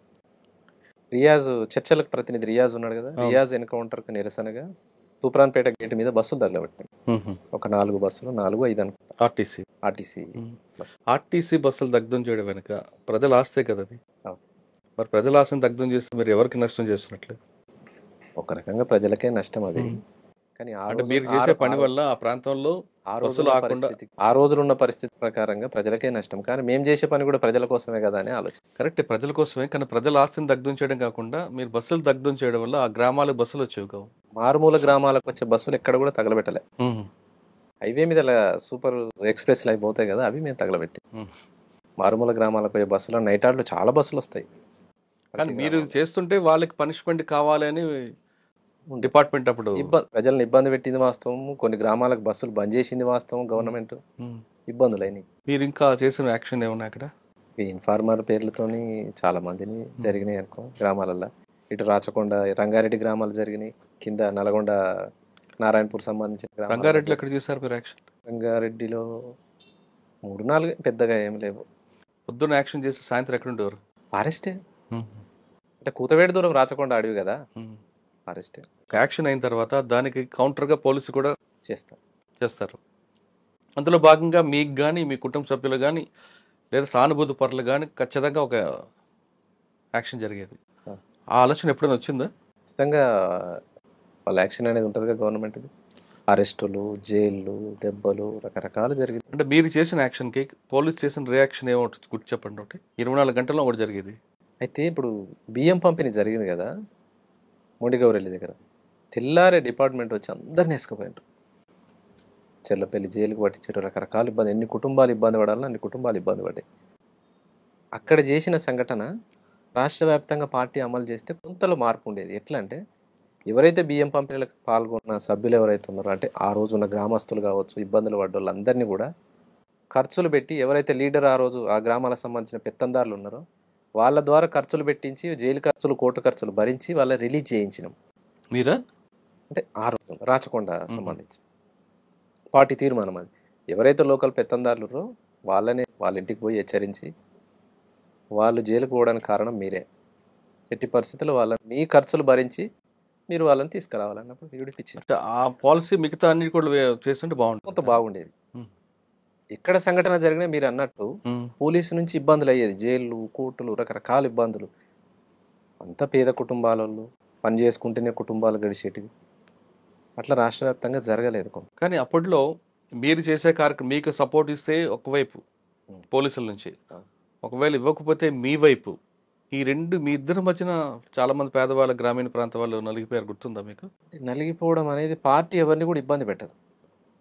బయట మీడియా వాడే పదం కావచ్చు, ఇప్పుడు మీరు అన్నది పోలీసు ప్రచారం చేస్తున్న పదం కావచ్చు. కానీ ప్రస్తుతానికి నేను ఉదాహరణకు మీ దగ్గరకు వస్తాను, మీరు సహకరిస్తే అంటేనే మీ దగ్గరకు వస్తాను తప్పితే బలవంతంగా ఎవరిని కూడా చేయదు పార్టీ. అట్లా ఇబ్బంది పెట్టదు. కానీ గ్రామాల నుంచి మీకు ఆహారం రాకపోతే మీరు ఉంటారు కదా లోపల, వాళ్ళ సపోర్ట్ ఉంటే కదా మీరు లోపల ఉంటే. ప్రజల సహకారం ఉన్న రోజులే పార్టీ నడవగలిగింది. మీకు ఆహారం పెడితే పోలీసుల నుంచి కేసులు ఉండేవి. తప్పని పరిస్థితుల్లో వాళ్ళు మీకు ఇచ్చేవారు, వాళ్ళ మీద మీ మీద అభిమానం ఉన్నా. కానీ పోలీసులు వేధింపులు తట్టుకోలేక ఆహారం ఆపేస్తే మీ వైపు నుంచి కూడా వాళ్ళకి ఒత్తిడి ఉంటుంది కదా. అట్లా ఏం లేదు. అట్లా ఒత్తిడి అనేది ఏం లేదు. ఎవరిని కూడా అట్లా మేము ఒత్తిడి చేయం. ఒకవేళ అట్లా ఒత్తిడి చేసి మేము తెప్పించుకుంటే మాకు సరిగా అన్నం వస్తుంది అనేది లేదు. అంటే ఇబ్బంది పెట్టి వాళ్ళని అన్నం తెప్పించుకుంటే. కానీ లోయపల్లి ఇలాంటి గ్రామంలో మీ బాధితులు చాలా మంది ఉన్నారు. మా బాధితులు అంటే మీ బాధితులు అంటే ఆహారం అంతక మీ వేధింపులు తట్టుకోలేక చాలా మంది పోలీసులకి వచ్చి ఇన్ఫర్మేషన్ ఇచ్చేవారు. తప్పదు. అట్లా ఎవరిని కూడా మేము ఇబ్బంది పెట్టింది లేదు. పోలీసులు అంటే డిపార్ట్మెంట్ ఎన్కౌంటర్లు చేయాలని చెప్పి, నక్సలిజాన్ని రూపుమాపాలని చెప్పి రకరకాల ఎత్తుగడలతోటి వాళ్ళు వస్తున్నప్పుడు మేము ఇబ్బంది పెట్టి అన్నం తెప్పించుకుంటే అన్నంలో విషయం కలిపిన సంఘటనలు చాలా ఉన్నాయి కదా. అటువంటి ఎప్పుడైనా ఎదురే? నాకేం జరగలేదు. రాష్ట్ర వ్యాప్తంగా జరుగుతుంది కదా. అట్లా ఇబ్బంది పెట్టి రైతుల నుంచి కానీ జనాల నుంచి కానీ అన్నం ఎప్పుడు తెప్పించుకోం. కానీ అప్పట్లో వార్త ఎందుకంటే లోయపల్లి గ్రామం పేరు ఎక్కువగా వినిపించింది. మూమెంట్లో ఉన్న గ్రామము ఎన్కౌంటర్లలో లోయపల్లి అనగానే మన నక్సల్స్కి ఒక హబ్బు లాంటిది. ఆ గ్రామంలో చాలా మంది వెళ్ళారు. అదే గ్రామంలో పోలీసులకు అనుకూలంగా మారారంటూ ఒక ప్రచారం జరిగింది. ఉండొచ్చు. ఇప్పుడు ఒక అనువైన ప్రాంతం, ఇప్పుడు లోయపల్లె ఉదాహరణ మీరే చెప్పారు. ఆ ఊరంతా మాకుంటుందని నేను చెప్పలేను. పూర్తి మా ఆధీనంలో ఉంటుందని చెప్పలేను. వాళ్ళకున్న సంబంధాలు వాళ్ళకుంటాయి, మాకుండే సంబంధాలు మాకుంటాయి. అదే లోయపల్లి నుంచి బూడిద అనురాధ అని ఒక కాంప్రేడ్ ఉన్నారు. ఎప్పుడైనా ఎదురుపడ్డారా? కలిసి పనిచేస్తారు. మా టీం మెంబరేగా, మా దళమే, ఇద్దరం దళ సభ్యులం. ఇద్దరు కలిసి ఎక్కడ పనిచేశారు? రాచకొండ దళంలోనే పనిచేసినాం. 2003 దాకా తను రాచకొండలోనే ఉంది. 2003 తర్వాత ఆమె నల్లమలకు షిఫ్ట్ అయింది. అక్కడ నుంచి మెదక్ షిఫ్ట్ అయింది. మీ ఇద్దరు కలిసి చేయలేదు యాక్షన్? ఇక్కడ దేవలమ్మ నాగారంలో ఇన్ఫార్మర్ జరిగిన దాంట్లో ఒకరిద్దరు ఇన్ఫార్మర్లను శిక్షించిన దాంట్లో ఉన్నాం. కానీ ఆమె పేరు మీ పేరు ఎందుకంటే ఎక్కువ అనిపించేది అప్పట్లో?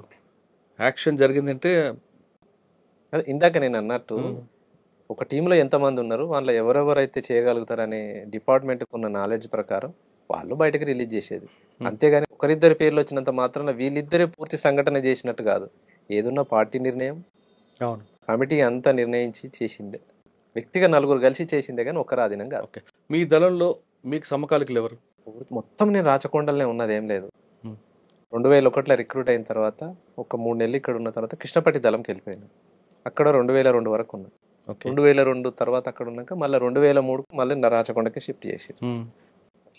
రాచకొండలో కానీ కృష్ణపట్టలో కానీ మీకు సమకాలికులు ఎవరు ఉన్నారా?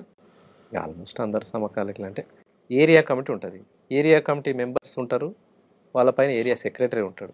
ఏరియా కమిటీ మెంబర్స్ అందరూ కూడా సమకాలికులే. కానీ యాక్షన్లో మీతో పోటీ పడే వాళ్ళు ఎవరున్నారు? ఎవరికి చెప్పిన పని వాళ్ళు చేసేటోళ్ళు. ఆల్మోస్ట్ ఒక 2 పేరు చెప్పండి. మల్లేష్ ఉండే, మల్లేష్ బాగానే ఉండేది. ఇంకొక మల్లేష్ ఉండే. ఓకే అన్న, మీ దళంలో సాంబశివుడు సాంబశివుడు యొక్క రాజకీయ ఉపన్యాసాలు ఎలాగుంటాయి, ఆయన మోటివేషన్ ఎలాగుంటాయి? బాగుండేది. అంటే తను ఒక 15-14 సంవత్సరాల ఉద్యమ అనుభవము, పొలిటికల్గా బాగానే ఉండేది, మిలిటరీ కూడా బాగానే ఉండేది. తను దాడులలో ఉన్నాడు, మన టీంలో ఉన్నాడంటే ఉన్న క్యాడర్కి అంతా కూడా కొంత మోరల్ సపోర్ట్ అనేది ఉండే.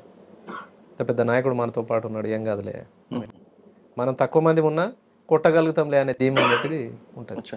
ఒక state secretary, state committee member మనతో పాటు ఉన్నాడు అంటే ఉంటుంది. కానీ యాక్షన్ చాలా ఫాస్ట్గా, నిర్ణయం కూడా చాలా ఫాస్ట్గా ఉంటాయి కదా ఉంటాయి.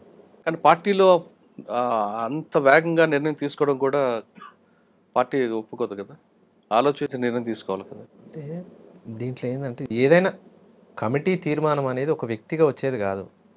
ఒక జిల్లా సెక్రటరీ ఉండని, స్టేట్ సెక్రటరీ ఉండని ఫాస్ట్గా వస్తాయి, తను ఒక్కడే తీసుకోగలుగుతాడు అనేది ప్రచారం. అంటే ఆ వ్యక్తి పాత్ర లేదని నేను అనను. ఏదైనా వ్యక్తి పాత్ర ఉంటుంది, అందులో భాగంగా కమిటీ పాత్ర కూడా ఉంటుంది. ఏ సంఘటన వెనుక కూడా వ్యక్తి పాత్ర కంటే కమిటీ పాత్ర అనేది ఉంటుంది. అందులో సాంబశివుడైనా కావచ్చు, శాఖమూరి అప్పారావు అయినా కావచ్చు, మాధవ్ కావచ్చు, రామకృష్ణ కావచ్చు, అందరి పాత్ర ఉంటుంది. ఎప్పుడైనా మీరు నల్లమల దళం ఉంది లేదా మెదక్ నుంచి కానీ ఈ దళం పాస్ అవ్వాలంటే మీ రాచకొండ మీద నుంచి దళం పాస్ అవ్వాలి. ఎప్పుడైనా ఒక మంచి కేంద్ర కమిటీకి కానీ వాళ్ళకైనా దారి చూపించారా? చాలా. అంటే 2000 చౌటప్పల్ దగ్గర సంసార్ నారాయణపూర్ దగ్గర క్రాస్ అవుతారు కదా, ఇక్కడ అనేది ఏం లేదు. అంటే వాస్తవానికి 2001లో మెదక్ జిల్లాని ఎత్తేసినప్పుడు మాధవ్ అక్కడనే ఉన్నాడు, ఇక్కడ మెదక్ జిల్లాలో. మెదక్ ప్రాంతం నుంచి నల్లమలకు రావాలైనా ఎవరైనా రాచకొండ దళాన్ని అప్రోచ్ అయ్యి రావాల్సిందే. మెదక్ నుంచి వచ్చిన తర్వాత సిద్దిపేట ఈ ప్రాంతం నుంచి భువనగిరి ఆలేరు దళం టచ్ అవుతుంది. ఆలేరు దళం తర్వాత రాచకొండ దళం, రాచకొండ దళం కనగల్లు, కనగల్ దళం తర్వాత కృష్ణపట్టి అంటే నల్లమలకు టచ్ అప్పుడు. అట్లా 1 by 1 ఎవరి పరిధిలో వాళ్ళు తీసుకుపోయి అప్పచెప్పాల్సిందే. అలా ఎవరికైనా అప్పచెప్పారా? మాధవ్ వచ్చినప్పుడు మేము తీసుకుపోయినాం. రాచకొండ దళం మేము రిసీవ్ చేసుకొని ఆలేరు దళం వాళ్ళు మాకు అప్పచెప్తే మేము కనగల్ దళం అప్పచెప్పినాం. మాధవ్ని మీకు ఆలేరు దళం హ్యాండ్ ఓవర్ చేసింది. ఈ టైంలో ఎక్కడ ఎలా తీసుకొచ్చారు? మాధవ్ను మాకు పోచంపల్లి అవతల రిసీవ్ చేసుకున్నాం. పోచంపల్లి బీబీ నగర్ ఆ ప్రాంతంలో మేమంటే టీం రాచకొండ దళం అందరం రిసీవ్ చేసుకున్నాం. నైటే, ఎంత దూరమైనా ఎంత జర్నీ అయినా నైటే నడవాల్సిందే. అంత పెద్ద నాయకుడు ఉన్నాడని చెప్పేసి బస్సులలోనూ అక్కడికి జర్నీలు ఉండవు, నడుచుకుంటూ వెళ్ళాల్సింది. వాళ్ళు మాకు అక్కడ రిసీవ్ చేసుకున్న తర్వాత మళ్ళీ కనగల దళానికి మేము అప్పచెప్పడానికి ఒక 4 days మా దగ్గర ఉంటాడు. అంత దూరం నడిచారు? 4 రోజులు నడిచి రాచకొండ దళం వాళ్ళు కనగల దళానికి అప్పచెప్పింది. కనగల వాళ్ళు కృష్ణపట్టికి అప్పచెప్తారు. అలా నల్లమలలోకి అక్కడ నుంచి కృష్ణపట్టి అంటే నల్లమల బార్డర్. అంటే మాధవ్తో మీకు అనుభవాలు చెప్పండి ఒకసారి. మాధవ్తో ఎక్కువ కాలం కలిసి ఉన్నది అంటే నల్గొండ జిల్లా ఇన్ఛార్జిగా ఉన్నాడు. అంటే స్టేట్ కమిటీ మెంబరు ఒక జిల్లాకు ఉంటారు. తను ఉన్నన్ని రోజులు మిలిటరీ క్యాంపులు జరిగేటివి, స్టేట్ క్యాంపులు జరిగేటివి, అదేంది పొలిటికల్ క్యాంపులు జరిగేటివి. ఇంకోటి మననూరు దాడికి పూర్తిగా తానే ఉన్నాడు, గైడెన్స్ పూర్తిగా ఆయనే. సాంబశివుడు కూడా ఉన్నారు కదా, సాంబశివుడు టీంలో ఉన్నాడు, కానీ ఈ మొత్తాన్ని డీల్ చేసింది మాధవే. స్టేట్ సెక్రటరీ అప్పుడు తను, మాధవ్ స్టేట్ సెక్రటరీ. రాష్ట్ర వ్యాప్తంగా ఎక్కడ ఏం జరుగుతలేవు, ఇది ఒక్కటి మనం కొట్టగలిగితే రాష్ట్ర వ్యాప్తంగా మంచి ప్రభావం ఉంటుంది, పరిస్థితులు ఉంటాయి అని చెప్పేసి చేపించిన దాంట్లో మాధవ్ పాత్ర ఉంటుంది. కానీ అది ఫెయిల్ అయింది. తర్వాత దాన్ని ఆయన సమీక్షలు ఏమంటారు? సమీక్ష జరిగింది. సమీక్షలో అంటే అదే మనకు అంతకుముందు వచ్చిన టీం ఉన్నది అనేది మనకు సమాచారం లేదు, అందుమూలంగా అది ఫెయిల్ అయింది. కానీ దాడి సక్సెస్. అంటే మీరు చాలా మందిని, అంటే పార్టీ నిర్ణయం మేరకు అటాకులు జరిగాయి కదా, ఏ సంఘటనలు బాధపడ్డారా? అన్యాయంగా వీళ్ళని చంపామని కానీ, అన్యాయంగా దాడి చేసామని కానీ? 1-2 జరిగినాయి, గుర్తు తీసుకోండి ఒకసారి. నారాయణపూర్ ప్రాంతంలో జరిగినాయి. అంటే కొంత రాంగ్ సమాచారం. ఎట్లా అంటే ఆ రోజు 2005 పరిస్థితికి ఏంటంటే నయీం మూమెంట్ అనేది బాగా ఉంది, విస్తృతంగా ప్రతి గ్రామంలో పట్టుకుపోయి కొట్టడము, చంపేయడము, నరికేయడం. ఎవరిది? నయీముద్దీన్ ప్రాంతం. డిపార్ట్మెంట్ కంటే ఎక్కువ నయీముద్దీన్తో ఇబ్బందులు పడ్డ గ్రామాలు ఎక్కువ, కుటుంబాలు ఎక్కువ, చిన్న భిన్నమైన కుటుంబాలు. అందులో భాగంగా ఒకరిద్దరు నయీంకు కలిసిరని చెప్పేసి మనకున్న సమాచారం మేరకు 1-2 జరిగినాయి. తర్వాత ఆ కుటుంబాలకు వెళ్ళి కలిసి కూడా చెప్పిండ్రు. అది కాకుండా ఇంకా 1-2 జరిగినాయి అంటున్నా, పూర్తిగా తప్పిదాలని. అంటే ఆ సంఘటన బాధపడ్డారు, తప్పు చేసామని క్షమాపణ కూడా అడిగారు. మీకు మీ పనిచేస్తున్న టైంలో బాగా టఫ్ ఇచ్చిన పోలీస్ ఆఫీసర్ ఎవరు? ఇబ్రహీంపట్నం ప్రాంతంలో సిఐ కిష్టయ్య ఉండే. కిష్టయ్య బాగా ఇబ్బంది పెట్టిండు ఆ గ్రామాలని. యాచారం బెల్ట్ నుంచి యాచారం, మంచాల, ఇబ్రహీంపట్నం, అచ్చా, సాగర్ రోడ్ కిస్టే గౌడ్. రైట్. ఆ, ఈ గ్రామాలన్నిటినీ బాగా ఇబ్బందులు పెట్టిండు. ఒక టైంలో అన్ని గ్రామాలలో పోయి సిపిఎం వాళ్ళు ముందరుండి స్టేషన్ ముందర ధర్నా చేయించిన పరిస్థితి. అట్లా బాగా ఇబ్బందులు పెట్టిండు. ఆయన ఇక్కడ తర్వాత ప్రాంతం వచ్చేసి అక్కడ రాచకొండ వైపు అక్కడ చాలా మంది ఉన్నారు. ఎవరి పేరు చెప్పండి. సిఐ శ్రీనివాస్ ఉండే. ఈ శ్రీనివాస్. శ్రీనివాస్ అనే పేరు, ఆగే సర్నేమ్ గుర్తులేదు. అంటే పార్టీకి దెబ్బ పడింది వాళ్ళ వల్ల నష్టం సిఐ జరిగింది. రామచంద్రారెడ్డి ఉండే, చౌటుప్పల్ ఉండే, తర్వాత ఇప్పుడు డీసీపీ ఉన్నట్టు. అవును. రామోజీరావు గారు ఆ పైన ఉన్నప్పుడు ఒక దళం పక్క నుంచి కొండల మీద వెళ్తుంది, దానివల్ల పోలీసులు కూంబింగ్ చేశారు అనేది ఒక వార్త వచ్చింది. మా దళమే తిరిగేదట, రచకొండ దళమే. ఫిలింశెట్టి దగ్గర దాకా వెళ్ళేది. కానీ లోపలికి వెళ్ళలేదు, సాహసం చేయలేదు. ఇప్పటికీ మేము ఎందుకు పోతాం, అంత అవసరం కూడా లేదు. సరే, మీరు పనిచేస్తున్న కాలంలో మీకు బాగా గుర్తుండిపోయిన సంఘటన చెప్పండి. చాలా ఉన్నాయి. ప్రతిరోజు ఎన్కౌంటర్లేనా, వారం వారం ఎన్కౌంటర్లే, పోలీసు వాళ్ళు ఎబ్బడోడలే, అన్ని ఇబ్బందులే. ఎక్కడో ఎన్కౌంటర్ జరిగిందంటే పార్టీలు ఎలా చర్చించేవారండి? మీ కళ్ళ ముందే రియాజ్ ఎన్కౌంటర్ కానీ చాలా విషయాలు జరిగాయి. అవి ఏ విధంగా మీరు దాన్ని సంతాపం చెప్పేవారు? ఉదాహరణకు మేము మాధవ్ ఎన్కౌంటర్ అవ్వచ్చు, చాలా పెద్ద ఎన్కౌంటర్ మాధవ్ది. 2005లో మేము సాంబశివుడు అందరం ఇటు మహబూబ్ నగర్ సైడ్ ఉన్నాం, నది అవతల సైడ్ ప్రకాశం జిల్లా సైడు మాధవ్ వాళ్ళు ఉన్నారు. ఆ ఎన్కౌంటర్ జరిగిన సాయంత్రం ఒక ఇద్దరు కామ్రేడ్స్ మళ్ళీ తెల్లారు అనుకుంటా మాకు వచ్చి కలిసిండ్రు. అక్కడి నుంచి విడిపోయిన వాళ్ళంతా వాకీటాకీలో ట్రేస్ చేసి కలిసిండ్రు, వచ్చి కలిసి బోర్డ్ అంజయ్యను ఇంకా మిగతా ఒక ఇద్దరు కామ్రేడ్స్ వచ్చి కలిసిండ్రు. మాకు వాళ్ళ ద్వారా తెలిసిందా మీకు ఎన్కౌంటర్ అయింది? వాళ్ళు వచ్చిన తర్వాత మాకు ఎన్కౌంటర్ అంటే రేడియో వార్తలో తెలిసిందే. ఇంత సమాచారం ఎక్కడిది అప్పుడు? రేడియో ఈవినింగ్ పొద్దున రేడియో వార్తలో తెలుస్తుంది. తర్వాత మిగిలిపోయిన కామ్రేడ్స్ మహబూబ్ నగర్ సైడ్ వచ్చి మా టీంకి కలిసారు. సాంబశివుడు అప్పుడు మాతో పాటే ఉన్నాడు.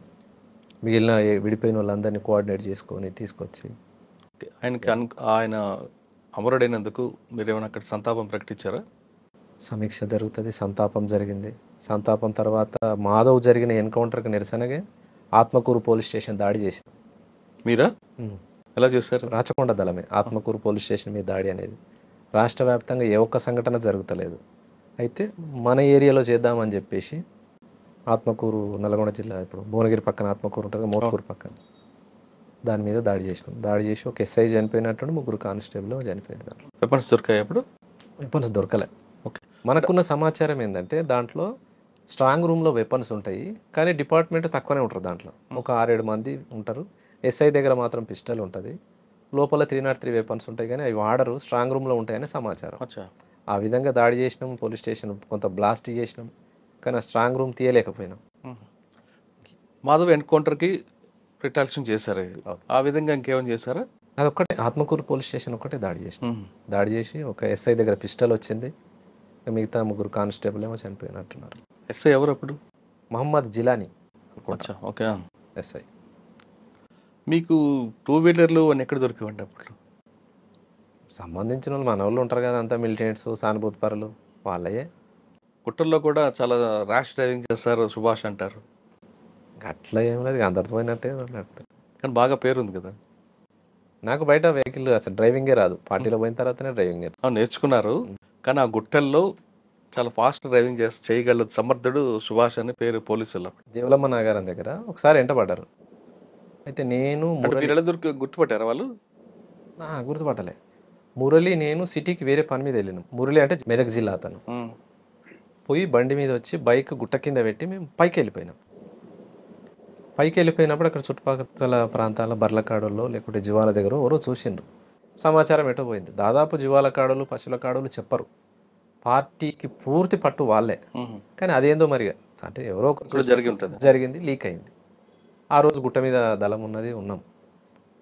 తెల్లారి పొద్దునే లేచి ఇక కాలకృత్యాలు తెచ్చుకొని బయటికి సెంట్రీ చూసేటప్పుడు బర్రెలు వరుసగా వస్తున్నాయి, బర్రెలు వస్తున్నాయి అని అన్నారు. అదేంది నల్లగా వస్తున్నాయి అని అన్నారు మన వాళ్ళు. బర్రెలు అవి ఉంటాయి, సరిగా చూడరు అన్నారు. బర్రెలు కాదు, ఏదో తేడా కొడుతుంది అని అనుకున్నాం. ఇంకొంచెం దగ్గర బైనాక్యులర్ పెట్టి చూస్తేకల్లా కూమింగ్ టీం వస్తుంది. అటు వస్తురా, మన దిక్కు వస్తురా, కనిపెట్టురు అని చెప్పాం.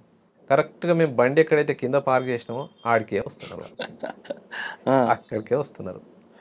ఇది బాగలేదు, బండి దొరికితే బండి ఇచ్చిన ఆయన పని అవుతుంది. అప్పటికప్పుడు నేను సివిల్ అయ్యి షార్ట్ వెపన్ పెట్టుకొని కిందికి వెళ్ళిపోయినా. నేను గుట్ట దిగి దగ్గర కొట్టాలి వాళ్ళు వచ్చేసారు బండి దగ్గరికి. ఓకే. ఆ బండి తీసుకోలేకపోయినా, బండి వాళ్ళు పట్టేసుకోరు. వాళ్ళని చూసి నేను కొంత అటు చెట్టు నుంచి అటు చూసి అటు జరిగిన ఫైరింగ్ స్టార్ట్ అయింది. అట్లా మేము తెచ్చిన బండి వాళ్ళు పట్టుకోగలిగారు. ఇంకా ఆ రోజు నేను బండి నడిపింది ఏం లేదు. నైట్ వచ్చినాం, ఆడ పెట్టినాం, ఫైరింగ్ కొట్టుకుంటా వాళ్ళే అటు జరిగారు. నేను చెట్ల నుంచి గుట్టెక్కి వెళ్ళిపోయినా. అదే బండి వేసుకొని 1 కిలోమీటర్ దాకా వాళ్ళ బండి మీద పోతూ ఫైరింగ్ కొట్టిరు వాళ్ళే. అంటే నేను ఎటు వెళ్ళిపోయినా అనేది స్టేట్ బాటం ఉరికినా అనేది వాళ్ళు అనుకున్నారు, కానీ నేను బాటం పోలే, ఇటు గుట్టెక్కిన. సిటీలో కూడా వచ్చేవారు కదా, ఎందుకు హైతనగర్, వనస్థలపురం, ఎల్బీ నగర్ వరకు ఎవరి కోసం? అప్పుడున్న పార్టీ నిర్ణయం ప్రకారం ఏమైతే టార్గెట్లు ఉంటాయో ఆ టార్గెట్ అంటే సిటీలో రావడం వల్ల ఎక్కడ లీక్ అయితే మీకు ప్రమాదం కదా. మరి ఎందుకు అంత సాహసం చేయాలి? పార్టీ నిర్ణయం మేరకు? పార్టీ నిర్ణయమే, వ్యక్తిగతం ఏముంటుంది. ఎక్కడ సిటీలో ఎక్కడ వరకు వచ్చేవారండి? సిటీ లోపల వరకు వచ్చినాం, ఆల్మోస్ట్ వనస్థలపురం అయింది, పంజాగుట్ట వరకు కూడా వచ్చినాం. మనకు అనుకున్న టార్గెట్లు రీచ్ కాక కొంత ఆ విధంగా వచ్చి మిస్ అయినట్టు ఎవరున్నారా? ఈ లోపల వేరే పనుల మీద వచ్చినాము. టార్గెట్ అంటే సంఘీ దగ్గర అనుకున్నాం.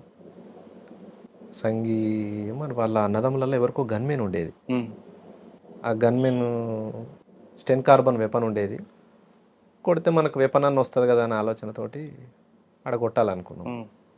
మేము 4 రోజులు అంటే తాళ్ళు ఎక్కేటోళ్ళు నల్గొండ ప్రాంతం నుంచి వచ్చి సంఘీ ఏరియాలో తాడి చెట్లు బాగుంటాయి, వాళ్ళ గుడిసెలలో ఉన్నాం. 4 రోజులు ఉన్నాం. 4 రోజులు వాళ్ళు రాలేదు, అదొకటి మిస్ అయింది.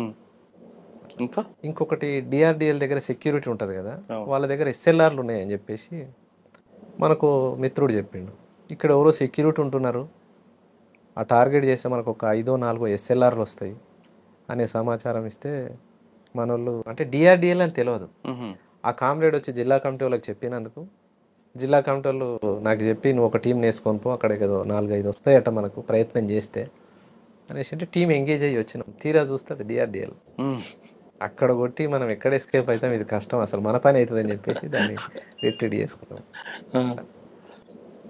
అందులో భాగంగా అంతకన్నా ముందు 2005 కంటే ముందు హైతనగర్ రిక్కీ చేసినాం. Hayathnagar police station, Keesara police station, Maheshwaram police station, Kandukur police station, outskirt జిల్లాలల్లో అంటే సిటీ అవుట్స్కట్స్ ప్రాంతంలో ఉన్న ఈ పోలీస్ స్టేషన్లో రిక్కీ చేసుకున్నాం.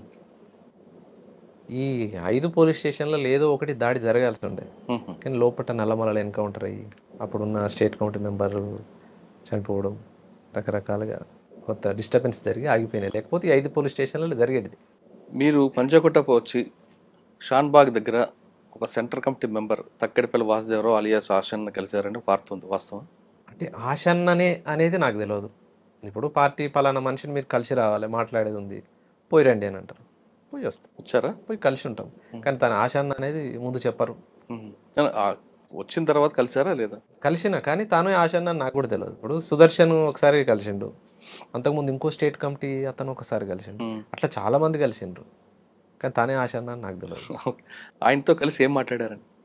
ఏమన్నా అప్పుడు ఏం మాట్లాడినా షాన్బాగ్ హోటల్ ఉండొచ్చు. సిటీలో పంజాగుట్ట దాటి కూడా వచ్చారా మీరు? వచ్చినాం. ఎంతవరకు వచ్చారు? సిటీ అంతా తిరిగేది, సివిల్ కదా, ఎవరు గుర్తుపడతారు. సివిల్ వచ్చి కుకట్పల్లి ఆల్విన్ కాలనీలో అక్కడ కొంత షెల్టర్ తీసుకున్నారా, వాస్తవం? నేను రాలేదు. మీరు రాలేదా? నేను రాలేదు. కుకట్పల్లి ఆల్విన్ కాలనీ నేనైతే ఇటైతే రాలే, కుకట్పల్లి సైడ్. పంజాగుట్ట లాస్ట్ పంజాగుట్ట వచ్చింది. అదే కుకట్పల్లి పంజాగుట్ట షాన్బాగ్ హోటల్ దగ్గరికి వచ్చారనేది అప్పుడు వార్త వచ్చింది, ఆశన్న కలుస్తున్నారు వీళ్ళని. సిటీ ప్రాంతం కూడా నాకు అంతకు తెలిసిందేం కాదు, ఎవరైనా తోడు తీసుకొని వచ్చేది తక్కువ. మీరు ఒక లక్ష్యం కోసం వెళ్ళారు, చేశారు కొంత, మరి ఎందుకు బయటికి వచ్చారు? పోలీసులు వేధింపులకా, లేదంటే మీ కుటుంబం మీద ఉన్న మమకారమా, లేదా కేసులు ఎక్కువ అవుతున్నాయనా? కుటుంబం మీద ప్రేమనే అంతే. ఇంకా కేసులు ఇబ్బందులు అనేటివి ఉన్నన్ని రోజులు అవి ఉంటాయి, ఎప్పటికి ఉండే ఉంటాయి. ఓకే. కుటుంబం మీద ప్రేమతోనే. అప్పుడేమన్నా రమ్మానన్న? వాళ్ళు ఎప్పుడైనా రమ్మంటారు, చేసిన కాడికి చాలు, ఇంకెందుకు వచ్చేసి అనేది చెప్తారు వాళ్ళు. మీరు వర్గ పోరాటం కోసం వెళ్ళారు, కానీ కన్న తల్లి వీళ్ళందరూ కేసులు వేయి పోలీసులు బూతులు తిడుతుంటే బాధ అనిపించలేదు? ఎప్పుడు కూడా ఉంటుంది, బాధ ఉంటుంది. బాధ మనకి జన్మనిచ్చే తల్లిదండ్రులని మనం సరిగ్గా చూసుకోకపోతే, అంటే ప్రతిరోజు కలుస్తున్న జనాలలో తల్లిని తండ్రిని చూస్తున్నాం, చూస్తారు కరెక్టే, కానీ మనకి రక్తం పంచిపుట్టిన తల్లి ఆమె కదా. మీరు వర్గ పోరాటం వాళ్ళే తల్లిదండ్రి కాదని నేను జనాల్లోనే తల్లిదండ్రులు చూస్తాం. కానీ ఇక్కడ మనకి జన్మనిచ్చిన తల్లి వేరు కదా తండ్రి. వాస్తవం అన్నట్టు అంటే మీలాంటి వాళ్ళు లోపలికి వెళ్ళడం వల్ల అంటే మీరు ఒక మంచి ఉద్దేశం వెళ్ళారు, దాంట్లో ఎవరు తప్పట్టరు. మీకు అందరికి కూడా కన్న తల్లి కన్నా ప్రజలే అమాయకులే, ప్రజలే మీకు వాళ్ళే తల్లిదండ్రులు. కానీ ఇక్కడ ఈ తల్లిదండ్రులు మనకి జన్మనిచ్చిన వాళ్ళు కూడా బాధపడతారు కదా. మీ మీద కేసులు పెట్టి మిమ్మల్ని వేధించడానికి పోలీసులు వాళ్ళని తీసుకెళ్ళి బూతులు తిట్టడం, కొట్టడం అని చేస్తున్నప్పుడు ఈ రకమైన ఇబ్బందులు ఉంటాయి అనేది ఆల్మోస్ట్ అందరికీ తెలిసిందే. అవి అనుభవిస్తున్నాయే. ఒక ఉమ్మడి ఆచరణ, ఉమ్మడి ఆశయం కోసం పోయినప్పుడు మన కుటుంబం పడే బాధలు ప్రజల్లో బాధల భాగమే తప్పితే వ్యక్తిగతంగా దాన్ని చూసిన వాళ్ళ బాధ ముందు ఈ బాధ మనకు ఎక్కువ కాదు. ఎప్పుడైతే వ్యక్తిగా ఫీల్ అయ్యి నా కుటుంబం ఇంత బాధపడుతుంది ఎప్పుడైతే ఫీల్ అవుతామో ఇక ఉండడానికి సిద్ధపడరు పార్టీలో. సార్, ఆ విషయం పార్టీకి చెప్పి వచ్చారు బయటికి? చెప్పిన. పార్టీ అనుమతి ఇచ్చిందా? మరి అనుమతి ఇవ్వరు, వద్దు అని అంటారు. పార్టీ ఎప్పుడైనా వద్దని అంటారు. ఎందుకు అని అంటే ఇంతకాలం పార్టీలో జర్నీ చేసిన తర్వాత మీరు బయటికి వెళ్తే బతకలేరు, అంటే రకరకాలైన ఇబ్బందులు ఉంటాయి. ఇంకోటి నల్గొండ జిల్లాకు వచ్చిన ప్రాంతం అంటే మా నల్గొండ జిల్లాలో పనిచేసినాం కాబట్టి ముఖ్యంగా నయీముద్దీన్ తోటి రకరకాల ఇబ్బందులు ఉంటాయి. అవన్నీ ఫేస్ చేయలేరు, వద్దని చెప్తారు. వద్దని కూడా చెప్పారు. ఎవరి ద్వారా సరెండర్ అయ్యారు మీరు? డిఐజీ ఈశ్వర్ రెడ్డి అని ఉండే. అవును, ఆయన దగ్గరికి ఎవరి ద్వారా వెళ్ళారు? వాళ్ళ రిలేటివ్ రామన్నపేట ఎమ్మెల్యే ఉండే, అప్పుడు రామన్నపేట కాన్స్టిట్యున్సీ ఉండే. ఓకే. ఉప్పునుతల పురుషోత్తం రెడ్డి అని ఆయనను కలిసి మా ఫ్రెండ్స్ ఉండే ఒకరిద్దరు. మా ఫ్రెండ్స్ ద్వారా పురుషోత్తం రెడ్డి దగ్గరికి పంపిస్తే పురుషోత్తం రెడ్డి గారు వాళ్ళకి రిలేటివ్ అవుతాడు, బామ్మడితో బావనే అవుతాడట. ఆయన మా వాళ్ళకి చెప్తా మీరు వెళ్ళండి అని చెప్పేసి, అంటే నేను పోలేదు, మా నాన్న మా ఫ్రెండ్స్ వాళ్ళని పంపిస్తే అని చెప్పిండు. అట్లా ఈశ్వరరెడ్డి గారి దగ్గర సరెండర్ అయ్యాను. ఓకే. సరెండర్ అయిన తర్వాత మీకు ప్రభుత్వం ఇవ్వాల్సింది ఇచ్చిందా? 3 లక్షలు రివార్డ్ ఇచ్చారు. అంతే, చాలా ఉంది కదా రివార్డ్. ఉండదు కానీ వాళ్ళు కూడా తొండి చేసారు, ఇవ్వలేదు. బయటకు వచ్చారు మీరు. లోపల ఉన్నప్పుడు అదొక ప్రపంచం, బయటకు వచ్చాక నిజ స్వరూపం మీకు తెలుస్తుంది ప్రపంచాన్ని. రకరకాల వ్యక్తులు, కుట్రలు, కుతంత్రాలు జరుగుతుంటాయి. అవన్నీ చూసినప్పుడు ఏమనిపించిందండి? ఆ జీవితమే మంచిది అనిపిస్తుంది. సరే వచ్చినాము, తప్పదు, ఉంటున్నాం, కానీ విలువైన జీవితం అదే. నీతి నిజాయితీగా నిలబడి, నీతి నిజాయితీగా, కుట్రలు కుతంత్రాలు లేకుండా క్రమశిక్షణతోటి బతికిన రోజులు. సరే ఇబ్బందులు పడుతుండొచ్చు, తిండి ఉండకపోవచ్చు, నీళ్ళు ఉండకపోవచ్చు, రకరకాల ఇబ్బందులు ఉండొచ్చు, కానీ విలువైన జీవితం, విలువైన ఆశయం. ఇక్కడ రకరకాల మనుషులు ముందు మీతో నవ్వుతుంటారు, వెనక నుంచి గొంతు కోసే రకాలు ఉంటాయి. వాళ్ళని చూసినప్పుడు ఏమనిపిస్తుంటారు? అదే విలువైన జీవితం అంటున్నాగా. ఇక ఇది కుట్రలు కుతంత్రాలు ఈ సమాజం కాబట్టి ఇక తప్పదు. సరే, ఈ సమాజంలోకి వచ్చారు, పార్టీ చెప్తున్నట్టుగా నయం పిలిపించుకున్నారా? పిలిపించుకో అంటే అయితే అడవులు ఉండాలి లేదా తన దగ్గర ఉండాలనేది నయం పాలసీ. అవును. మీకు పిలిచి ఏం చెప్పాడండి? పిలిపించుకున్నాడు. ఎవరైతే నేను సరెండర్ అయిన దగ్గర నుంచి ఏ అయితే ఆఫీసర్ ఉన్నాడో అప్పుడున్న ఆఫీసరు తనే తీసుకుపోయి వాళ్ళ కారు ఎక్కించిండు. అవునా? అంతే కదా, పోలీసు వాళ్ళే తీసుకుపోతారు, డిపార్ట్మెంట్ వాళ్ళే తీసుకుపోయి. ఎవరో ఆఫీసర్ ఉండే ఒక అతను, ఇంకా పేరు ఎందుకు కానీ ఆయన తీసుకెళ్ళి కారు ఎక్కించాడు. తీసుకుపోయాడు, తనే తీసుకుపోయి కారు ఎక్కించాడు. మాట్లాడాడు. అంటే మామూలుగా వచ్చినప్పుడు ఫస్ట్ మా ఇంటి దగ్గర నుంచి సిటీ పోదాం రా అని చెప్పాడు ఆఫీసర్. ఎందుకో సిటీ పోదాం అంటుండు అని డౌట్ అనిపించింది, కానీ తప్పదు, పోలీస్ అయినే కదా రమ్మంటున్నాడు, పోదాం అనేసి వెళ్ళిన తర్వాత కారు ఎక్కించుకున్నాడు. సరెండర్ ఇవాళ 19వ తారీఖు సరెండర్ అయితే 22వ తారీఖే నన్ను నయం కప్పచెప్పాను. ఇబ్రహీంపట్నం నుంచి ఎల్బీ నగర్ వచ్చింది. ఎల్బీ నగర్ నుంచి ఉప్పలు మాలుతుంది కారు. ఉప్పలు మాలుతున్నప్పుడే నాకు లైట్ వెలుగుతూనే ఉంది, అమ్మ ఇది తీసుకుపోతుండే, అటే పోతుంది అని. ఉప్పలు తీసుకొని ఉప్పల్ నుంచి బీబీ నగర్ క్రాస్ అయింది, ఇటు మళ్ళీ బీబీ నగర్ దాకా పోలేదు, కానీ ఉప్పలు దాటి బోడుప్పల్ ఆ ప్రాంతానికి వచ్చినప్పుడు ఈయన కారు ఆగింది, ఇంకో కారు ఎక్కినాం, ఇంకో కారు ఎక్కింది, ఇంకో కారు ఎక్కినాం. 3 కార్లు మారినాం. ఫస్ట్ కార్ నుంచి సెకండ్ కార్కు మారినప్పుడే నా ఫోన్ తీసేసుకుంటారు, వాళ్ళ దగ్గర హ్యాండ్ ఓవర్ చేసుకుంటారు, మనిషిని పూర్తిగా చెక్ చేసి ఆ బండి ఎక్కించుకుంటారు. అట్లా 4వ కార్లో తాను ఉన్నాడు. నయం కారు ఎక్కంగానే నమస్తే అన్న అన్నాడు. నమస్తే అన్న అంట. ఇప్పుడు చంపుతున్న నిన్ను అన్నప్పుడు కూడా అన్నానే మాట్లాడతాడు నయం. ఆ టైప్ ఆఫ్ మనిషి. గుర్తుపట్టినవా అన్న అన్నాను. గుర్తుపట్టినా. నిన్ను గుర్తుపట్టని వాళ్ళు ఎవరు ఉంటారు రాష్ట్రంలో? గుర్తుపట్టినా. ఎట్లా ఎక్స్పెక్ట్ చేసినావు, ఇటు వస్తున్నాను అర్థమైందా అని అంటే, ఎల్బీ నగర్ నుంచి కారు మళ్ళినప్పుడే అనుకున్నానా మీ దగ్గరికి వస్తుందని చెప్పేసిన. ఇక మాట్లాడిండు కొద్దిసేపే, ఒక 10-15 నిమిషాలు మాట్లాడి, అన్న మీకు తర్వాత నేను మళ్ళీ కలుస్తా, ఇప్పుడైతే మంచిగానే ఉండు, మీ కుటుంబం గురించి నాకు అంతా తెలుసు, పేద కుటుంబము, బయటకు వచ్చినావు కదన్నా, మరి ఎట్లా బతకాలనుకుంటున్నావు అంటే ఒక టాక్టిక్గా మాట్లాడతాడు మనిషి. మాట్లాడేది కూడా పేద కుటుంబం, ఇన్ని రోజులు నువ్వు పార్టీలో పని చేసినావు, నీకెవరు పని ఇస్తారు, ఏడ పని చేసుకోగలుగుతావు, అమ్మ కూలి పని చేస్తుంది, నాయన కూలి పని చేస్తాడు, అంతంత మాత్రం కుటుంబాలు, నీ మీద 32 కేసులు ఉన్నాయి, ఇన్ని కేసులు కోర్టుకు తిరిగి నువ్వు ఎప్పుడు పని చేసుకోగలుగుతావు, కుటుంబ పోషణ ఎట్లా జరుగుతుంది, ఇదంతా నీకు సాధ్యమా అంటే మనిషిని ఒక గీత గీసి తను ముందే గీసుకున్న గీతలో దింపాలనే ప్రయత్నంగా మాట్లాడతాడు. మాట్లాడాడు సరే, ఇక ఆయన మాట్లాడేదానికి చెప్పే సమాధానం చెప్పినా సరే అన్న పోతాను, సరే ఎల్లు అని ఒక 10,000 ఇస్తున్నాడు. నాకు వద్దన్నా. ఎందుకన్నా నా మీద కోపం తగ్గలేదా అంట. నీ మీద నాకేం కోపం అన్నా, నా పైసలు తీసుకుంటలేవంటే నా మీద కోపం ఉన్నట్టే, నాకెందుకన్నా పైసలు అన్న. నీ పరిస్థితి నాకు తెలుసా అన్న, నువ్వు పేదరికంలో ఉన్నావు, బయటకు వచ్చినావు, నీ ఖర్చులు ఉంటాయి, తీసుకో 10,000 అని. నాకు వద్దన్నాడు. అయితే నన్ను చంపాలనే వచ్చినావు నువ్వు బయటకు అంటాడు. నేను బతకాలని బయటకు వచ్చినోని నిన్ను చంపాలని నేనెందుకు అనుకుంటా, నాకేమంత పని, చేసిన రోజులు చేసిన ఇక చాలు అనుకుని నేను బయటకు వచ్చిన, నిన్నెందుకు చంపుతా, మరి నా డబ్బులు ఎందుకు తీసుకుంటలేవు, నా డబ్బులు తీసుకుంటలేవంటే నా మీద పగ ఉంది నీకు. ఇలా కాకుండా ఇంకా 4 రోజులకైనా నువ్వు యాక్షన్ టీమే కాబట్టి ఒక 4 వేసుకొని నన్ను చంపుతావు నువ్వు, ఇట్లా మాట్లాడతాడు. అమ్మ ఎందుకు వచ్చిన వాళ్ళు, సరే ఇయ్యన్న అని చెప్పేసి తీసుకో. అట్లా ఒక 5-6 సార్లు పిలిపించుకొని కలిసిండు. ఆ టైంలో పార్టీలో జరుగుతున్న విషయాల గురించి అడిగాడు.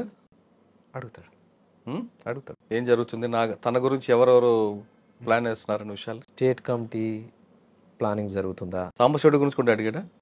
అందరి గురించి అడుగుతాడు. ఇక తన టార్గెట్లో ఎవరెవరైతే నాయకత్వం ఉన్నారో ఆయనకు లిస్ట్ ఆఫ్ ఉంటుంది, లిస్ట్ ఏదైతే రాసుకుంటాడో ఎవరెవరి గురించి అడిగాడు ఆయన. స్టేట్ కమిటీ మెంబర్లు ముఖ్యంగా ఎవరెవరు ఉన్నారు, సిటీ కమిటీలో ఎవరెవరు ఉన్నారు వాళ్ళ పేర్లు అడుగుతాడు. ఆయనకు సంబంధించిన పోలీస్ ఆఫీసర్లు ఉన్నారు కదా, ఇంట్లో ఎవరైనా మీ టార్గెట్ ఉన్నారా, రేపు అతి తొందరలో జరగబోయే యాక్షన్ ఏది, ఇవన్నీ అడుగుతాడు. చెప్పారా మీరు భయపడి? కొన్ని చెప్పాల్సిన చెప్తాం, తప్పదు మరి, పులి నోట్లోకి వచ్చినాం, అవును తప్పదు చెప్పి. పులి మీద కూర్చున్నారు, అదే పులి దగ్గరకు వచ్చినాం, కాదంటే అది కరుస్తుంది మిగుతుంది, బతకాలని బయటకు వచ్చిన వాళ్ళు. ఎవరి గురించి చెప్పారు అప్పుడు ఆఫీసర్ టార్గెట్? ఇప్పుడు కొంతమంది ఉండే, ఇంకా వాళ్ళ పేర్లు చెప్పేసినాం. ఇంకా వాళ్ళ ఏమన్నాడు? ఆ విధంగా ఎన్నిసార్లు కలిసారు? 5-6 సార్లు కలిసినాం. అక్కడే ఏం కాదు, ఒకసారి ఏమో 5 సార్లు కూడా పోలీస్ ఆఫీసర్లు తీసుకెళ్లారా, ఆయన డైరెక్ట్గా వచ్చేవాడా? ఫస్ట్ సారి కలిసినాం పోలీస్ ఆఫీసర్, తర్వాత తన మనిషిని పంపేది. రెండోసారి కలిసినప్పుడు తను ఒక ఫోన్ ఇచ్చేది. ఎప్పుడు మాట్లాడినా ఈ ఫోన్తో మాట్లాడన్నా, నేను అశోక్ రెడ్డి అని చెప్తా, లేకుంటే దినేష్ రెడ్డి అని చెప్తా, ఐపీఎస్ అని చెప్తా, పోలీస్ ఆఫీసర్ అని అట్లా పరిచయం చేసుకుని. ఒకసారి మార్కాపురం దగ్గర కలిసిండు, ఒకసారి ఏమో అద్దంకి దగ్గర కలిసిండు, ఒకసారి మిర్యాలగూడ దగ్గర. మీరు ఎందుకు లేరటు? తానే పిలిపించుకుంటాడుగా. అచ్చా, మార్కాపురం మనిషిని పంపిస్తాడు, ఫోన్ ఉంది కదా అన్న, నువ్వు పలానా దగ్గరికి రావాలంట. రానంటే ఇంకో బాధ. సరే అన్న ఏడికి రావాలి మరి అంటే, పలానా ఓవైసీ హాస్పిటల్ దగ్గరికి రా, మనోడు ఒక మెంబర్ ఉంటాడు, నిన్ను అప్రోచ్ చేసుకుంటాడు అని చెప్తాను. హాస్పిటల్ దగ్గర రాగానే వాళ్ళు కలుస్తారు, మనల్ని చెక్ చేసి మన ఫోన్ తీసుకొని హ్యాండ్ ఓవర్ వేసుకుంటారు, వెళ్ళిపోతారు. ఎటు తీసుకుపోతురో చెప్పరు, ఎప్పుడు మనల్ని వదిలేస్తారో చెప్పరు, అట్లుంటుంది. అలా మార్కాపురం అద్దంకి ఒకసారి మార్కాపురంలో కలిసి, ఒకసారి అద్దంకి, 5-6 సార్లు కలిసి. ఏమంటాడు అప్పుడు? నా టీంలో పనిచేయి, లేదా పలానా టార్గెట్ పార్టీ చేస్తుంది, నీకేమైనా దాని మీద సమాచారం ఉందా, పలానా యాక్షన్ కోసం ఈ పోలీస్ ఆఫీసర్ని కొట్టడానికి వాళ్ళు వస్తున్నారు, నాకు ఇన్ఫర్మేషన్ ఉంది, నువ్వు వాళ్ళని గుర్తుపడతావా, నాకు తెలియదు అన్న. ఆయన నీతో పాటు ఉన్న వాళ్ళే నీకేం తెలియదు అంట. నాకు తెలియదు అన్న, నేను చూడలేదు వాళ్ళని, నేను ఒక నల్గొండలనే పని చేసిన కానీ మిగతా అన్ని జిల్లాలు నాకెట్లా పరిచయం ఉంటుంది, మార్కాపురం అంటే నల్లమల అవతల బార్డర్కి వస్తుంది, నాకు పరిచయం లేదు, నేను ఎట్లా నాతో పాటు టీంలో పని చేయరాదని కూడా అడిగింది. నేను చెయ్యను అన్నాను, నేను బతకాలని బయటకు వచ్చినాను, మళ్ళీ నేను పార్టీకి టార్గెట్ అవుతా, నీతో పాటు పని చేస్తుండొచ్చు, పార్టీ నన్ను తప్పేసి. ఒప్పుకున్నాడా? ఎందుకంటే ఆయన ఎప్పుడు సరెండర్ నక్సల్స్కి ఒకటే చెప్పేవాడు, అయితే అడవిలో ఉండాలి లేదా తన దగ్గర ఉండాలని. అట్లేముండదు, అట్లా కొద్ది మందినే ఉండొచ్చు, అట్లా కూడా చేసి ఉండొచ్చు, కానీ నాకు తెలిసిన ఒక 6-7 మంది కామ్రేడ్స్ని కూడా నేను చూసినా, కానీ అంత ఒత్తిడి ఏం చేయలేదు. సామరస్యంగా పని చేస్తా అనుకుంటోళ్ళని పని చేయించుకుంటూ, చేయనటోళ్ళని వదిలేసి. అలా 6 సార్లు కలిసాడు. తర్వాత ఇంకా వదిలిపెట్టాడా? తర్వాత వదిలేసింది. ఎందుకు రైడ్తో పని లేని టైం వేస్ట్ అన్నట్టు వదిలేసుకున్నాను. తను ఇచ్చిన ఫోన్ కూడా నేను ఎక్కువ కాలం ఏముంచుకోలేదు, 1 నెల ఉంది నా దగ్గర అంతే. ఆ నెల తర్వాత ఇక ఎందుకు మన కాళ్ళు బతకాలని బయటకు వచ్చి కానీ అప్పటి నుంచి నయం యాక్షన్లు చాలా జరుగుతుండేవి, జరుగుతున్నాయి. చాలా మందిని చంపాడు. ఎప్పుడైనా మీకు టార్గెట్ చేస్తాడని ఊహించారా మీరు? అనుకున్నాం, ఒకసారి అన్నాడు కూడా. ఒక దగ్గరికి మా దగ్గర జనార్షణ వెంచర్ ఉంటుంది, అవును. జనార్ష వెంచర్ రమణమూర్తిది అది. ఉమ్. ఆ వెంచర్ కాడికి వేరే పని మీద మా మిత్రుడు నేను ఇద్దరం కలిసి పోయినాం. సరే ఆయనకేం లావాదేవీ ఉందో నాకు తెలియదు. మామ గిడి దాకా పోదండా అంటే పోయినాం. ఇక తనే మాట్లాడుకుని నేను బయట కూర్చున్నా, వచ్చేసిన. తెల్లారి ఫోన్ వచ్చింది, డబ్బులు వసూలు చేస్తున్నావు అంటాడు. ఎక్కడన్నా అని. ఫలానా జనార్ష కంపెనీ దగ్గరకు పోయినావుగా అన్నాడు. పోయినా అన్నాడు. మరి ఏం మాట్లాడినవాడు అంటాడు. నాకు తెలియదు, నేనేం మాట్లాడలే. మా మామ రమ్మంటే పోయినా, మా మామ మాట్లాడుకున్నాడు. ఏం మాట్లాడుకుంటూ ఆయనకేం లావాదేవీ ఉంది నాకేం తెలుసు. లేదు నువ్వు డబ్బులకే పోయినావు, నువ్వు డబ్బులే వసూలు చేస్తున్నావు. నిరూపించన్నా, నేను నిజంగానే డబ్బులు అడిగినట్టు నువ్వు నిరూపించు, నువ్వు ఏ శిక్ష చేసినా నేను సిద్ధమే, నువ్వు వేడికి రమ్మన్నా వస్తా అని చెప్పాను. నువ్వు అట్లా ఇట్లా ఎక్స్ట్రాగా నీ మాట్లాడండి. సరే అన్న మీ ఇష్టం, నేనైతే బయటకు వచ్చిన, మీకు దొరకని ప్లేస్లో అయితే లేను, నా ఇల్లు తెలుసు, నేను ఏడుండేది తెలుసు, అంతా మీకు తెలుసు, మీ ఇష్టం అన్న. ఇంకా అప్పటి నుంచి బంద్గా, ఇంకా ఫోన్లు లేవు, మనిషి లేవు. కానీ కొంతమంది మీ పేరు చెప్పి వసూలు చేశారని వార్త ఉంది అప్పట్లో. అవును, వాస్తవం. వాస్తవం వసూలు చేసారు. అంటే మీకు తెలిసి జరిగింది, తెలియకుండా జరిగింది? మాకు తెలుస్తాయి. పార్టీ ఎవరిని కూడా సిద్ధపడదు అట్లా, అంటే మీరు చెయ్యరని ప్రోత్సహించదు. ఒకవేళ అట్లా మాకు తెలిసి తను చేసిండు అని అంటే మేము శిక్షించిన సంఘటనలు చాలా ఉన్నాయి. అంటే పార్టీలు ఉన్నప్పుడు కాదు కదా, బయటకు వచ్చిన తర్వాత గువ్వల మహేష్ పేరు మీద దందాలు జరిగేవి అనేది వార్త. నాకు తెలియదు. రియల్ ఎస్టేట్ మీరు చెప్పారు, జనహర్ష, రమణమూర్తి కానీ ఆపోజిట్ పార్టీ వాళ్ళ దగ్గర కానీ మిమ్మల్ని చూపించి వసూలు చేశారని. ఇక వాళ్ళు చేసుకున్న సంఘటనకు నేను ఎట్లా బాధ్యుని అయితే అట్లా జరిగి ఉండొచ్చు, నాకైతే తెలియదు. తెలియక జరిగితే జరగదు. సార్ బయటకు వచ్చారు, ప్రశాంత జీవితం గడుపుతున్నారు, అంటే మీ జీవన విధానంలో కొనసాగుతుంది? ప్రస్తుతానికైతే వ్యాపారం చేసుకుంటూ ఉన్నాం. ఏం వ్యాపారం? ప్లాట్లు బిజినెస్. ఒక నలుగురం కలిసిన ఫ్రెండ్స్ ఒక ప్లాట్ వచ్చింది అనుకో, తలా లక్ష వేసి ప్లాట్ కొనుక్కొని దానికి కొద్దిగా ఆ ప్లాట్ లో ఒకవేళ వివాదం వస్తే మాజీ నక్సలైట్ అని చూపిస్తారు మిమ్మల్ని? ఎక్కడ కూడా చూపించలేదు ఇప్పటి వరకు, ఒక్క కేసు కూడా లేదు నా మీద. గుడ్. అప్పుడు నక్సలైట్లలో ఉన్నప్పుడు 32 కేసులు తప్ప ఇప్పటి వరకు ఒక్క కంప్లైంట్ నా మీద, ఒక్క కేసు కూడా లేదు ఎన్ని సంవత్సరాల కాలం. అట్లా జరిగి ఉంటే ఎన్నో కేసులు అయ్యేటి. అవును, అది రాకూడదని కోరుకుందాం. ఎక్కడ కూడా నేను ఇప్పటి వరకు నేను చెప్పాను. నా ఎమ్మటి ఉండే మిత్రులు కూడా చెప్పారు నా పేరు, అంత అవసరం కూడా లేదు. అది ఇంకా మంచిది. ప్లస్ అది బ్యాడ్ టైం ఉందో అక్కడి నుంచి స్టార్ట్ అవుతుంది మనం.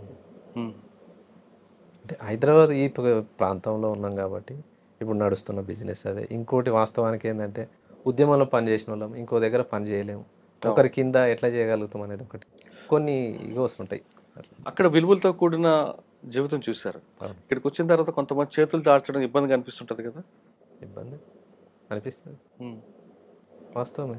ప్రతిరోజు లేచి నుంచి పండుకున్న దాకా జరుగుతున్నాయని అవే కదా. కాదండి, మీరు ఒక క్రమశిక్షణ, విలువలు, దాంతో ఉన్న ఉద్యమాలు పనిచేస్తారు, ఆ పార్టీ నేర్పేది అది.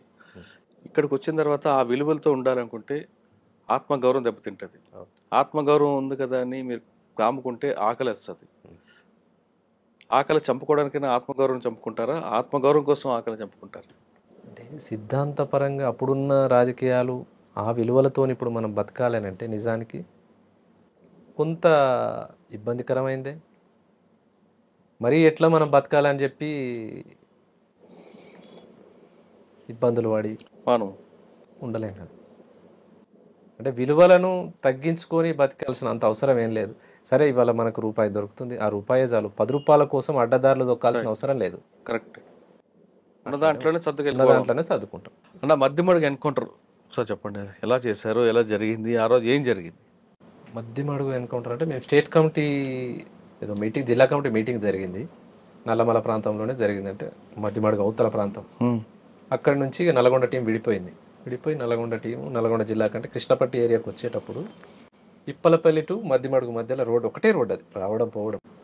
వస్తున్నాం, దాటేటప్పుడు నైటు దాటలేమని చెప్పేసి మాతో పాటు 2 కామ్రేడ్స్ జ్వరం వచ్చి పడుకున్నారు. వాళ్ళు జ్వరం ఉన్నది బాగా, మలేరియా, అందరికి ఇబ్బంది, నల్లమల మలేరియా వస్తుంది కామన్గా. నడవలేని పరిస్థితిలో ఈ నైట్ ఇక్కడ ఉందాంలే, ఈ నైట్ ఇక్కడ ఉండి పొద్దున రోడ్డు దాటుదాం అనుకున్నాం. తెల్లారింది 5:30, 6 ప్రాంతంలో రోడ్డు దాటుతుంది. దాటేటప్పుడు ట్రాక్టర్ తిరుగుతుంది రోడ్ ఎమ్మటి, ఒకటే సౌండ్ వస్తుంది. ఈ దగ్గర పట్ల అసలు పొలాలే లేవు, కానీ ట్రాక్టర్ సౌండ్ వస్తుంది. ఏదో సౌండ్ వస్తుంది, ట్రాక్టర్ తిరుగుతూ ఉంది, పొలం దున్నుతుందని ఒక కామ్రేడ్. ఏదైనా ఉండొచ్చులే మరి దున్నకాలు, రైతులు, కట్టెలు, ఎరువు సప్లై ఉంటాయి కదా, అదేమనుకున్నాం. కానీ మా దగ్గరనే అటు ఇటు తిరుగుతూ ఉంది. అది ఇదేదో తేడా కొడుతుంది, కొంత గమనించండి అని చెప్పేసి పైలట్ టీంను పంపించాం. ఎంతమంది ఉన్నారు ఇప్పుడు టీంలో? 15 మంది ఉన్నాం. స్టేట్ కమిటీ ఉందా?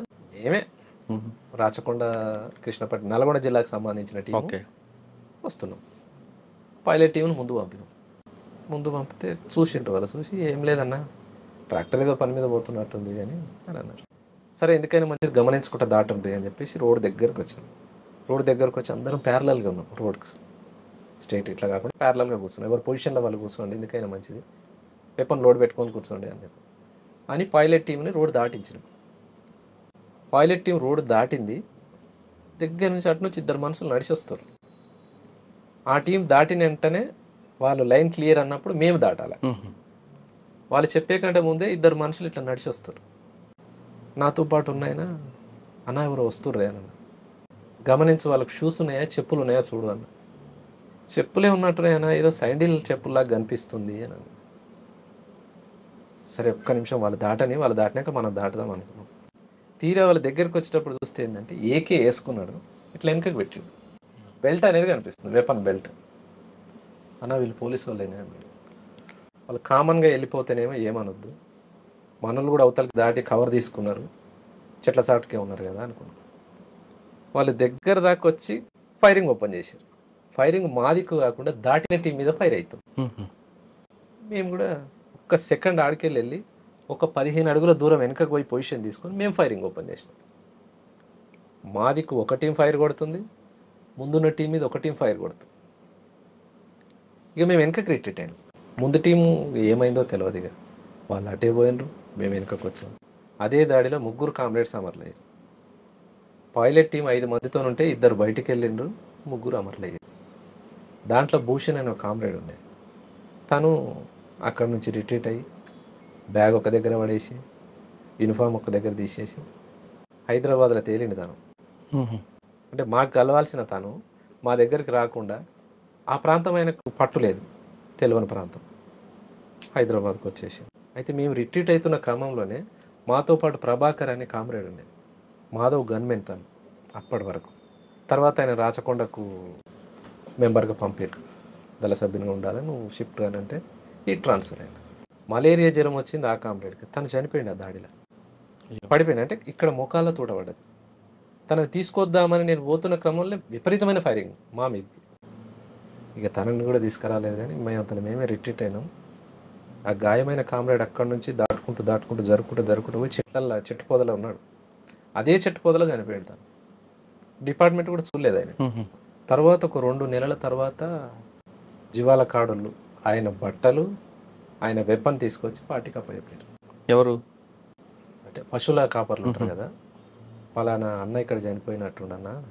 మేమేమనుకున్నాం అంటే ఎన్కౌంటర్ అయింది, చనిపోయిండు, బాడీని కుటుంబానికి అప్పగించలేదో మాకు తెలియదు. తనేం మహబూబ్నగర్ జిల్లా వాసి, మేమేమో నల్గొండ వాళ్ళం. 2 నెలల తర్వాత మహబూబ్నగర్ టీంకే వాళ్ళు తన వెపన్ కావచ్చు, డ్రెస్ తీసుకొచ్చి అప్పచెప్పారు. అదొకటి జరిగింది. ఈ భూషణ్ హైదరాబాద్లో తేలిండు కదా, తనేం జరిగిందంటే ఆ దాడి నుంచి తప్పించుకొని వస్తున్న క్రమంలో యూనిఫామ్తో పోలేడు, యూనిఫామ్ ఇప్పేసిండు, బట్టలు లేవు, కిట్ బ్యాగ్ ఒక దగ్గర దాపెట్టిండు, వెపన్ ఒక దగ్గర దాపెట్టిండు, ఎటు పోవాలనో తనకు తెలుస్తలేదు. ఇంకా వస్తున్న క్రమంలో వర్షేన్లు అంటారు, పత్తి చేలు ఉంటాయి బాగా, పత్తి చేలలో బెదురు పెడతారు కదా, ఓ బొమ్మ వేసి బొమ్మకు బట్టలు తొడు, ఆ బట్టలు వేసుకొని ఊర్లోకి వచ్చిండు ఆ మనిషి. ఊర్లోకి వచ్చిండి, ఆడికి వెళ్ళిన తర్వాత 1 నెల తర్వాత మళ్ళీ వచ్చి మాకు కలిసి, తను బస్సు ఎక్కి హైదరాబాద్కి రావడానికి ఒక 4 రోజులు టైం పట్టింది తనకు. ఆ 4 రోజులు తనని దొంగని వెంటబడడం, ఇంకా రకరకాల ఇబ్బందులు పడి మొత్తం మీద వచ్చి. ఏం పేరు? భూషణ్. ఉన్నారు ఎప్పుడైనా? లేడు, చనిపోయింది. తర్వాత ఊళ్ళోకి వచ్చాక చనిపోయింది. దాసిరెడ్డి కూడా తను సాంబశివుడు వాళ్ళ ఊరే. ఓకే. సార్ ఫైనల్గా చెప్పండి, చాలా మంది ఇప్పుడు మీరు చూస్తున్నారు, మీరు ఒక సిద్ధాంతం కోసం లోపలికి వెళ్ళారు, పని చేశారు, బయటకు వచ్చారు, ఇంట్లో అమ్మా నాన్న మీద మమకారంతో. ఇప్పుడున్న యువత ఒక సిద్ధాంతం లేకుండా, ఒక విలువలతో కూడిన జీవితం లేకుండా అడ్డదారిలో వెళ్తూ విలాసాలకి బానిస అవుతున్నారు. అటువంటి వాళ్ళని చూసినప్పుడు ఏమనిపిస్తుంటుంది, వాళ్ళకి ఇచ్చే మెసేజ్ ఏంటి? అంటే ఇదంతా కూడా ఏంటంటే రాజ్యము కావచ్చు, పాలక వర్గాలు కావచ్చు, పెట్టుబడిదారు వ్యవస్థ, సామ్రాజ్యవాదం మూలంగా ఇంటర్నెట్, జూదము, మీరు అంటున్న ఇవన్నీ వాస్తవాలే. యువత చెడు మార్గం వైపు పోతున్నది. కానీ దీని సన్మార్గంలో నడపాల్సినటువంటి మెసేజ్ అనేది రాకపోవడం మూలంగా జరుగుతుంది. అంటే ఆ మెసేజ్ ఎవరు ఇవ్వాలి? రాజ్యమే ఇవ్వాలంటారా? లేదు కన్న తల్లిదండ్రులు ఇవ్వాలా? గురువు ఇవ్వాలా? సమాజం కన్నా ఇవ్వాలా? తల్లిదండ్రులు ఇవ్వాలి, గురువులు ఇవ్వాలి, సమాజం కూడా ఇవ్వాలి. ముఖ్యంగా ప్రభుత్వాలదే బాధ్యత. మాదక ద్రవ్యాలు కావచ్చు, డ్రగ్స్ కావచ్చు, మందు కావచ్చు, ఇది విచ్చలవిడిగా ఇవాళ గ్రామాలల్లో విలయ తాండవం ఉన్నది. గ్రామాలల్లో, మారుమూల గ్రామాలల్లో 7th 6th చదివే పిల్లలు కూడా గంజాయికి అలవాటు అవుతారు. అవును. దీనికి ఎవరు అడ్డుకట్టేయాలి? ప్రభుత్వాలే ముందు జాగ్రత్త చర్యలు తీసుకొని దాన్ని అడ్డుకట్టేసినప్పుడే సాధ్యమవుతుంది. నువ్వు నేను మన ఇద్దరం అనుకుంటే జరిగేది కాదు కదా. ఎందుకు ప్రభుత్వం ఎందుకు తీసుకోవాలి? తల్లిదండ్రుల బాధ్యత లేదా? తల్లిదండ్రులు కూడా బాధ్యతే. ప్రభుత్వానికి ఎంత బాధ్యత అయితే ఉంటుందో తల్లిదండ్రులదే బాధ్యత. కానీ తల్లిదండ్రులు ఎంతవరకు తీసుకోగలుగుతారు? పొద్దుననంగా పోరాడు బయటకు పోయిండు అనుకో, వాడు రోజంతా దినచర్య ఏముందో కదా, అసలు ఎక్కడి నుంచి వస్తుంది, ఇది ఏం జరుగుతుంది అనేది. అంటే సమాజానికి బాధ్యత ఉంది, తల్లిదండ్రికి బాధ్యత ఉంది, అంతకన్నా ఎక్కువ స్థాయిలో ప్రభుత్వాల బాధ్యత ఉంది. అంటే అదొకటే కాకుండా ఉమ్మడి కుటుంబ వ్యవస్థ రద్దయిపోవడం, నాశనం అవ్వడం కూడా దీనికి ప్రధానంగా కానుకోవచ్చా? వాస్తవం. వాస్తవం. ఉమ్మడి కుటుంబ వ్యవస్థ ఉన్నప్పుడు కొంత బాధ్యత ఉన్నది. బాధ్యత గురువు అవుతుంది ఎవరికైనా. అవి లేవు. పక్కింట్లో ఏం జరిగినా ఇవాళ యువతలింటోడు పట్టించుకున్న పరిస్థితి లేదు. రైట్. ఆ టైప్ ఆఫ్ కల్చర్కి వచ్చేసారు. గ్రామాలలో కూడా ఆ కల్చర్. సరే సిటీ అంటే ఎవడు పట్టించుకోడు, ఊర్లలో కూడా అదే పరిస్థితి అయింది. గా ఇంట్లో జరిగితే నాకెందుకు, మా ఇంటికైతే కాదు కదా, మా ఇంట్లో జరిగినప్పుడు చూద్దాం తీ, అగో ఇట్లా ఈ టైప్ ఆఫ్. ఇదంతా కూడా సమాజానికి ప్రమాదకరమైన గంటికలే, ఇవి సూచనలే, ప్రమాదమే. దీనికి సొల్యూషన్ ఏం చెప్పొచ్చు? ప్రభుత్వం సరైన చర్యలు తీసుకోవాలి. ఒకటి, యూత్ కానీ యువత కానీ చదువు అనేది ఇంపార్టెంట్, ప్రశ్నించే తత్వం ఇంపార్టెంట్. ఇవి రెండు అలవర్చుకున్నప్పుడు సన్మార్గం పోతుంది. కానీ ఈ చదువు ఈ యువతనే పక్కదారి పట్టించడంలో ప్రధాన పాత్రధారి అవే అప్పర్ హ్యాండ్ అయ్యి వస్తున్నాయి. కానీ దీనికి ఆపోజిట్ వచ్చే మెసేజ్ అనేది విప్లవ పార్టీలు కావచ్చు, లేదా కమ్యూనిస్ట్ పార్టీలు కావచ్చు, సమాజపరంగా శాస్త్రీయంగా ఆలోచించే మేధావి సెక్షన్ కావచ్చు, ఈ లైన్ అనేది తగ్గింది రావడం.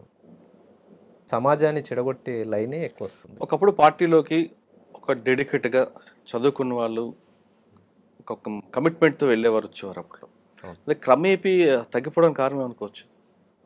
అంటే ఒక సెక్టర్ పీపుల్ దూరం అయిపోవడానికి. అంటే ఒక కొద్ది కాలం ఏంటంటే యూనివర్సిటీల నుంచి, పెద్ద పెద్ద విద్యాలయాల నుంచి రిక్రూట్మెంట్స్ ఉన్నప్పుడు మేధావి సెక్షన్ ఉంది. అంటే తర్వాత గ్రామాల నుంచి, తండాల నుంచి, చెంచుపెంటాల నుంచి వచ్చిన రిక్రూట్మెంట్ మంచిది కాదని కూడా చెప్పలేము. యూనివర్సిటీల కంటే వచ్చిన వాళ్ళ కంటే కూడా కమిట్మెంట్గా పనిచేసిన వాళ్ళు చెంచుపెంటాల నుంచి వచ్చిన వాళ్ళు ఉన్నారు. అంతే కదా. అంతే. గ్రామాల నుంచి వచ్చిన వాళ్ళు కూడా అంతకన్నా ఎక్కువగా పనిచేసారు, అంతకన్నా ఎక్కువ మూమెంట్ తీసుకున్నారు. అయితే నిర్బంధం మూలంగా ఏమైందంటే పార్టీ సెట్ బ్యాక్ కావడం, నగరాలలో సెట్ బ్యాక్ అయ్యి గ్రామాలలో నుంచి రిక్రూట్మెంట్ అనేది వచ్చింది. అట్లా కొంత విద్యావంతులు తగ్గిర్రు పార్టీలు అనేది వాస్తవమే. కానీ గ్రామీణ ప్రాంతాల్లో కుల సంఘాలు ఎక్కువ అవ్వడం వల్ల పార్టీ వైపు ఆదరణ తగ్గిందనేది కూడా వార్తుంది. కొంతమేర, పూర్తి కదని చెప్పలేము, కొంతమేర ఈ కుల సంఘాలు కూడా కొంత పార్టీని నష్టం చేసినాయి. ఉమ్మడి కుటుంబ వ్యవస్థ పూర్తిగా రద్దవడమే ఇప్పుడున్న యువత చెడు మార్గనే ప్రధాన కారణం అంటున్నారు సుభాష్. ఆయన చెప్తున్నట్లుగా గతంలో భావజాలంతో లోపలికి వెళ్ళి పేద ప్రజల కోసం నిరంతరం కృషి చేసిన ఆయన బయటకు వచ్చిన తర్వాత కొంతమంది మాజీల్లా కాకుండా ఆయన జనజీవన సంస్థలో సామాన్య జీవితం గడుపుతున్నాడు. ఇప్పటికైనా సరే చాలామంది యువకులు విలాసవంత జీవితాలకి అలవాటు పడకుండా ఒక కమిట్మెంట్తో చేస్తే ఒక సమాజం మంచి సమాజం అయిపోయి వెళ్తుంది, లేదా ఇది ప్రమాదానికి ప్రధాన కారణం కావచ్చు అంటూ సుభాష్ చెప్తున్నారు. ఇది ఈ వారం సుభాష్తో ఎక్స్క్లూజివ్ ఇంటర్వ్యూ. వచ్చే వారం మరొక బలి కలుద్దాం. అంతవరకు నమస్తే. థ్యాంక్ యూ అన్న. Thank you very much.